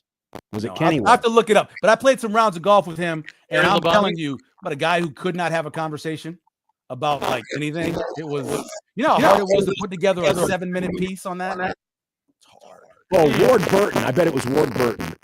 No. You couldn't understand him? You couldn't understand him? He was like, roll, kind of mushy mouth. No, it wasn't like that wasn't the problem. He just like couldn't have a conversation because he just didn't have any brain cells. I don't know. He wasn't a very smart guy. Wow. It wasn't my fault because listen, the caddy who was with us, the photographer, he's like, that was hard. That was a hard conversation. Listen to it. I go, I know. Wasn't it? I'm gonna look it up and I'll send you. Yeah, let me know. I'd be curious to know who it was. I gotta look him up and see who it was. Yeah, I can see his face still. And, I have plenty of time now that you're banned from Husker practice. So. I know. Well, practice. Credentials may be on the line. Credentials may be on the line because, what's his name? The guy you sit next to, Bigelow. Bigelow probably have him pulled. Does he even know the football season is getting ready to start? Does he know? Is he even paying attention? Today was the first day of camp. Football season practice started today. It's almost here. It's a month away. It's 1/12 of a year away. Yeah. Hey, there's nothing wrong, and I didn't know that he said this about me until later. There's nothing wrong with saying Daddy needs a touchdown. I mean, I had the over. Yeah, that's fun. I needed, hey, look, when I win, everybody wins. Exactly. I buy for everybody. He does. Kids money. I bring stuff to the Michael studio. I mean, generous. I buy for everyone. When I win, everybody wins, Bigelow. It's not about just me winning, but everybody winning. Michael Look, wins. he's here. Look at there it is. 7 and 5 will be here before we. Wow, there it is. That's what I'm looking for. So what Jacob is saying is progress. Matt Rule improving the team. He's saying progress is what he's saying. God. If someone tries to pull the old 7 and 5 as progress, I'm gonna.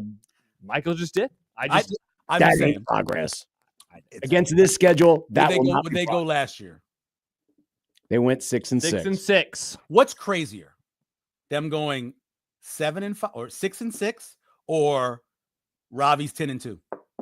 Crazier the 10 and 2 just because it's been so long. Dude, Ravi has gone all in on. He's Mr. Kool-Aid now. Yeah, I'm 9 and 3. I have them losing.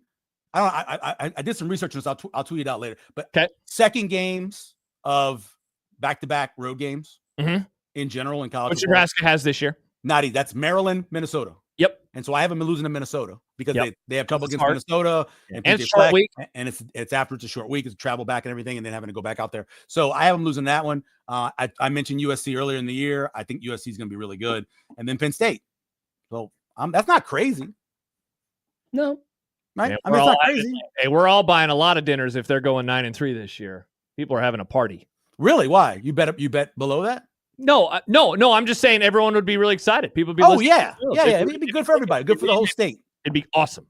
Be good for the whole state. And hopefully, as I say every week, hopefully they have a guy who is a great, outstanding returner, and maybe we keep the Jetta Warrior home. There you go. Save us a little money on travel. We can nice and hotels. Oh, what? You wouldn't fly the kid from Lincoln? Can you do that? Sure. I might have to fly him in though, because if it's, say he's a kid who is, say he's going to the draft or something, or maybe he went back home. But it's during spring practice, so no, we wouldn't do that. We got plenty of crop dusters. You'd have to be a senior. You have to be a senior. We're not putting any Nebraska players in crop dusters. We're not doing that. They're safe. They are. This is that time of year. It's kind of cool when you're driving down the interstate and they're buzzing around. It's kind of I do find that to be incredibly cool. Yes, I do too. I do. Yeah, but is very cool. It's not a good. Let's not talk about that. Okay, fine. We won't talk about that. Yeah. Michael Severe. All right, back to your celebrating. Have a Go, good one. Bubba. One of us. See you later. See you later, mate. You know, Bubba Wallace. I'm glad he won. Whoa! I can't wait to hear where this goes. Did you know but he's overpaid? Did you know that Bubba Wallace is not the first black driver to win at Indianapolis? So all the stories from yesterday are lying? No, they're just adjusting the truth. This seems like it's getting into problematic eugenics territory. I thought they stopped racing there before Sir Louis got on. No, they did not. Lewis was the last person to win at Indianapolis. Here we go. Before they stopped having that on the calendar. Okay. Now, Bubba's the first black driver to win on the oval, which is why it's all like a first to win on the oval layout. Well, that is the OG layout. It is the OG layout of Indianapolis. By the way, apparently John's mic's being crappy on StreamYard. Oh, that's a bummer. Yeah, it sounds great. My wife texted me, she's like, "What's up with John's mic?" I was like, "He sounds, you sound fine to me. Incredible to me right now. I mean, his takes suck, but he sounds good at least. You sound beautiful, John." Says the idiot who's wearing the cowboy shirt. Well, I'm a moron. John. By the way, speaking of that, we'll find out more about what the brothers. Well, I wish they were brothers. Brothers Jones. The brothers Jones had to say about problematic Micah and not paying him in content.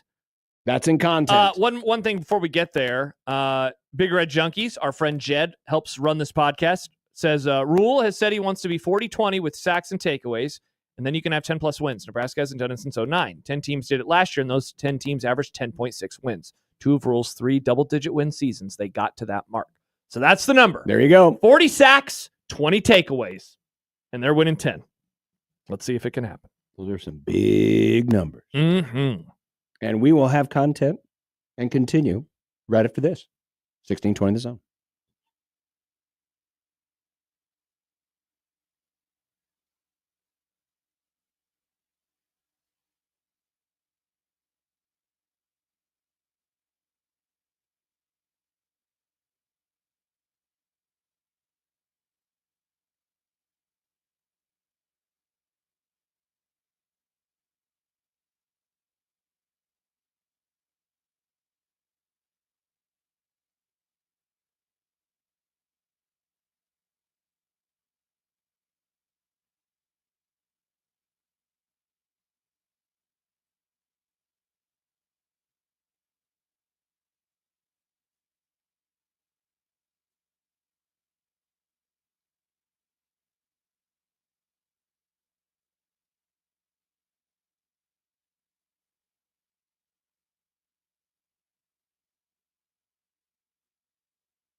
I made you some Unsportsmanlike content. Unsportsmanlike content. Unsportsmanlike content. Content that's unsportsmanlike.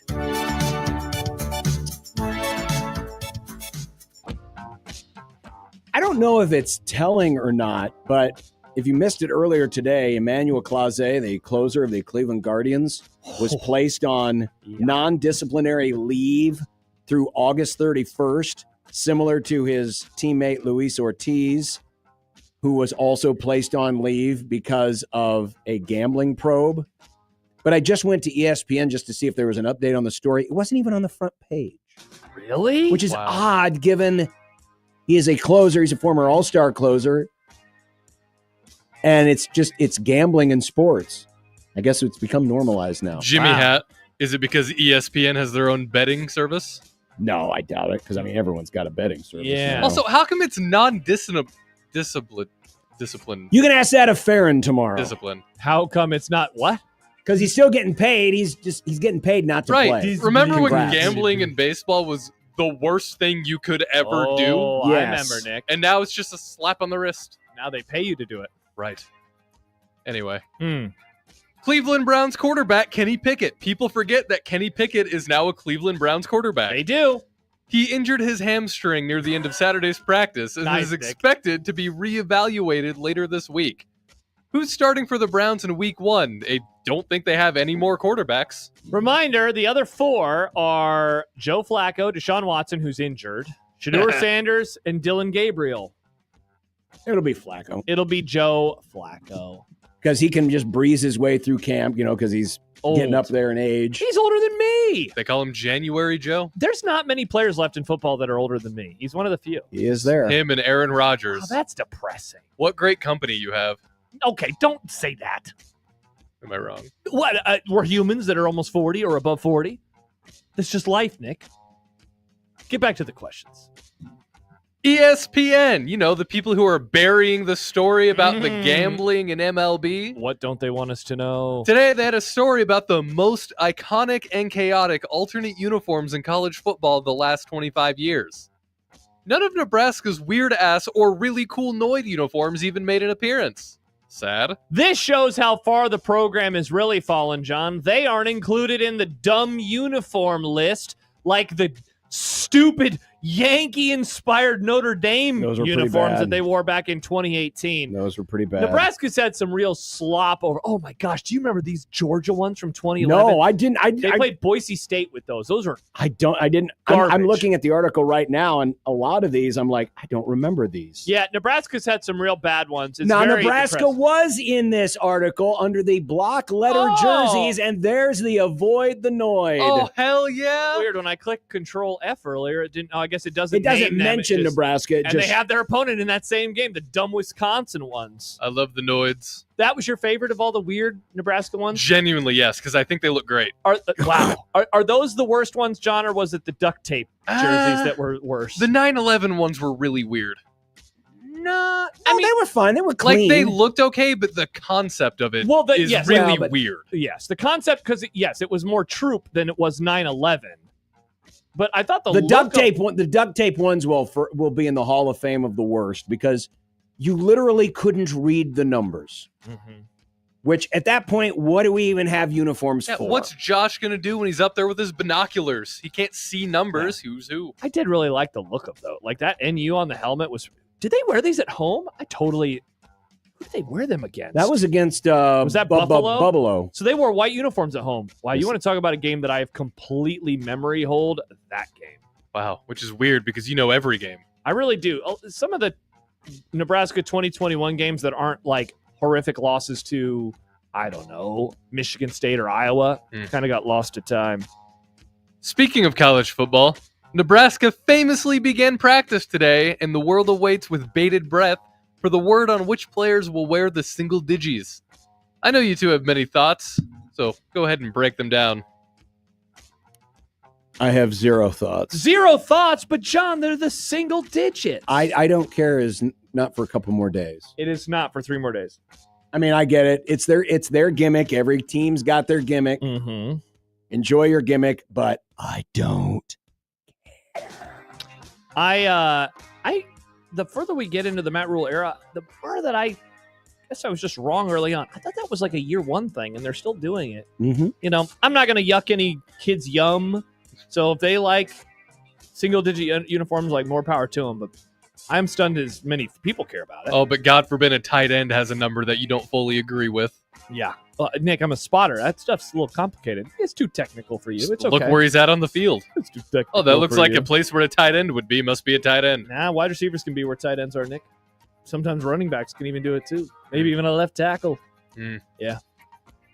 Saturday Speedway Classic. You got to say it like that. Sorry, I was laughing at this comment from Stibbs that said Nick wanted 2 burning towers on the helmets. Is this true? No, I just think that they were completely unnecessary Oh. in what, 2022? Is that when that happened? Or was that 21? It was the 10-year or 20-year anniversary. Felt weird that Nebraska was doing a memorial for 9/11. Anyway. Didn't make a lot of sense to me. A lot of teams did. Anyway, Saturday Speedway Classic between the Reds and the Braves is expected to break the all-time Major League regular season attendance record with more than 85,000 tickets sold. Baseball and racing are back, folks. Is there a question here, Nick, or are you just going to comment on how dumb baseball is? Wow, the seats in this game are going to suck if you're in the outfield. That'd be terrible. You're going to be a ways out there now. It is banked. You should. I mean, you're there for the gimmick, right? Of course, it's a bit. When is this? Well, Saturday? It's Saturday. What amazes me is they're just going to play the one game. Yeah, why not play all 3? Yeah. Where's this at? Bristol, Tennessee. This is where they played the football game, right? Yes. Interesting. This is where. Why do they always do it there? Why don't they do it somewhere else? Because Bristol loves the gimmick. They love do. to lean into the bit. It's also part of it too. It has to be the track is really small, right? So it's probably better for viewing. Like they can't do this at Talladega. Yeah. It's a half-mile track, so at least some of these seats are relatively close. Oh, they could do it in Dover. Remember the monster, John? Red Rover, come on, Dover. I like Dover. That was one of my favorites. Yesterday, in the ongoing saga of the Cowboys' negotiations with Micah Parsons, Jared Jones claimed the Pay Micah chats by the fans at training camp chants were quieter than the Pay CD chants of last year. And the idiot son Steven said Micah has to want to be paid. Can you name any 2 people who negotiate worse in public than Jera and Steven Jones? No. Why do they pick fights? Why? I mean, again, the part of the problem is they're always out in front of the cameras and they can't help but what cameras over here. Don't watch our team practice. Don't look at me.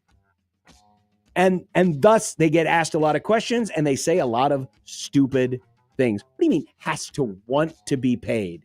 You think he doesn't want to be paid? What more does this guy who's considered maybe the best defensive player in the league? He's good. What does it mean he has to want to be paid? What, does he have to get on his hands and knees and say, oh, please, Steven and Jared, please pay me? Micah famously has wanted to get paid since last year. He wanted to begin the negotiations. They didn't because they want to drag it out as long as possible because they want people to talk about him and they want us to yell at them. And they really make me want to yell at them every single day of my entire life. I hate them.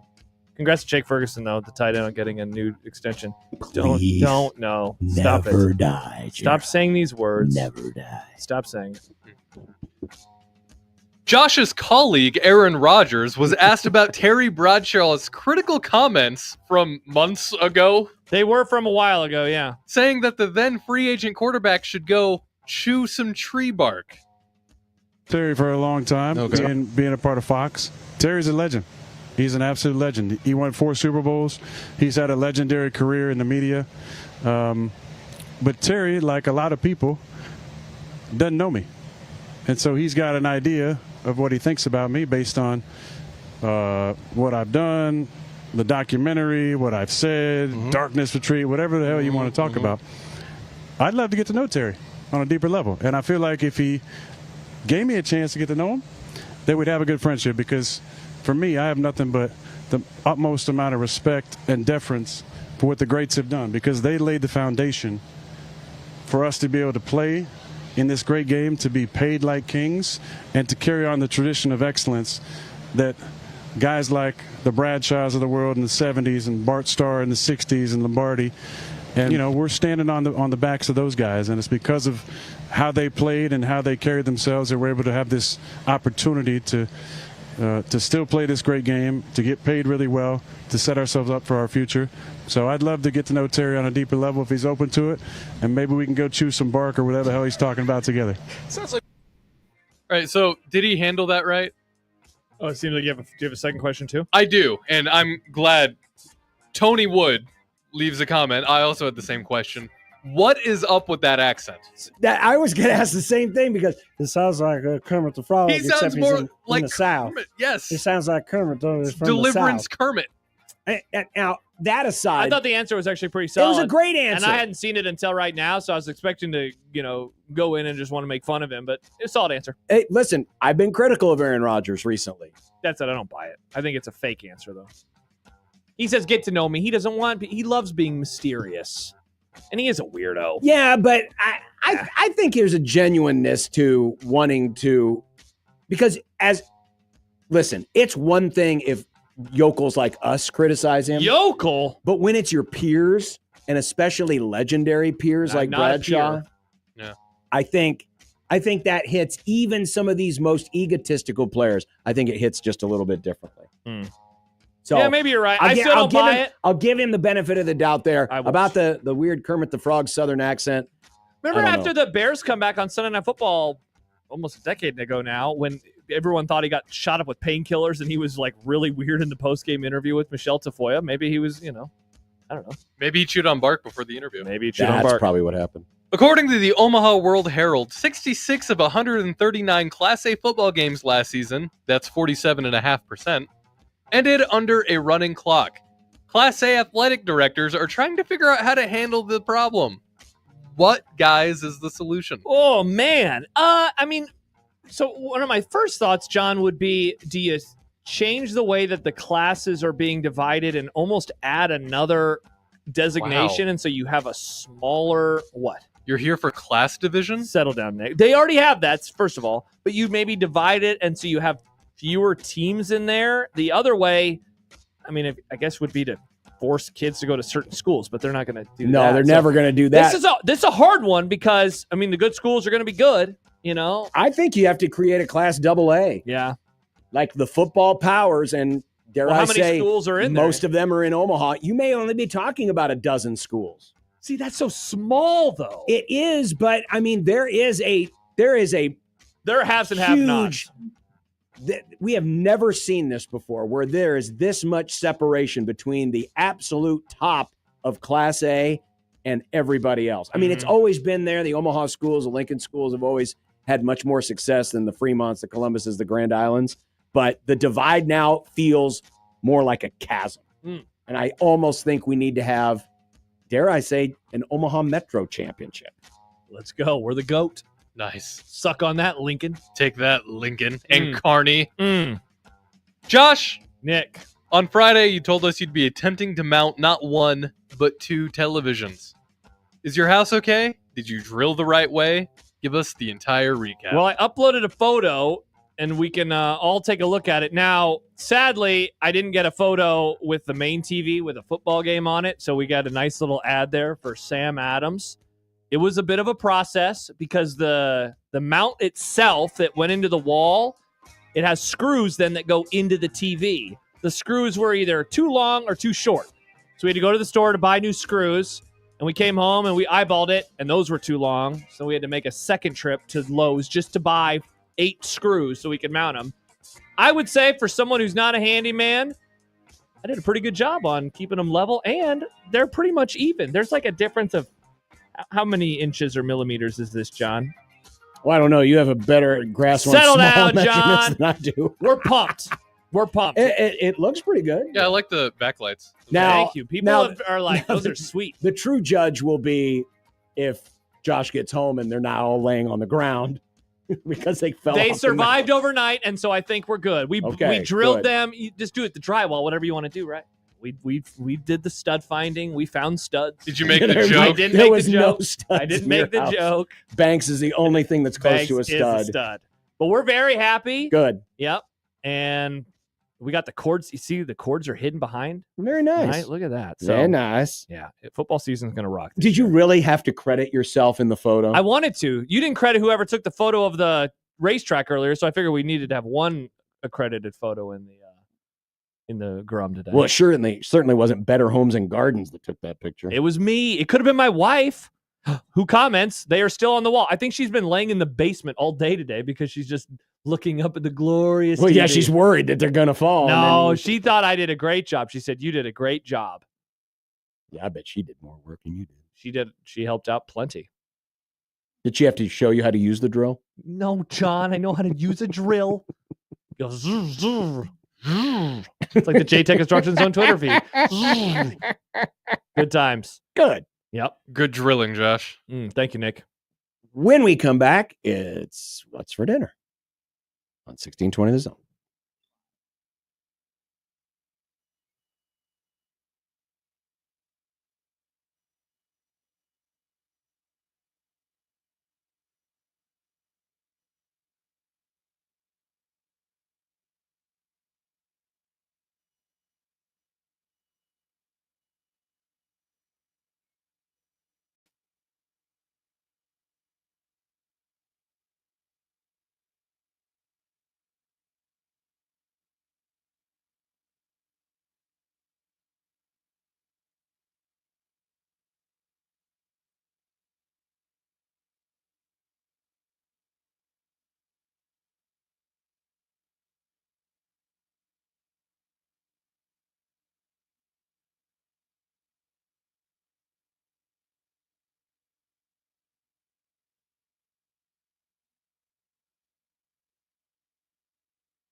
When you knock us down, we're going to get up. And on the way up, we're going to bite a kneecap off. Crust is good on your pizza, not your ass. I will eat your ass first. He's tough as a Woolworth steak. And then it's going to take 2 more shots to knock us down.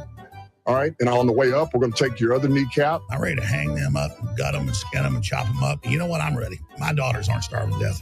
I'll eat my neighbors. And we're going to get up, and then it's going to take 3 shots to get us down. And when we do, we're going to take another hunk out of you. Cliff, what's what are you going to take away as your best memory from playing basketball at Boston College?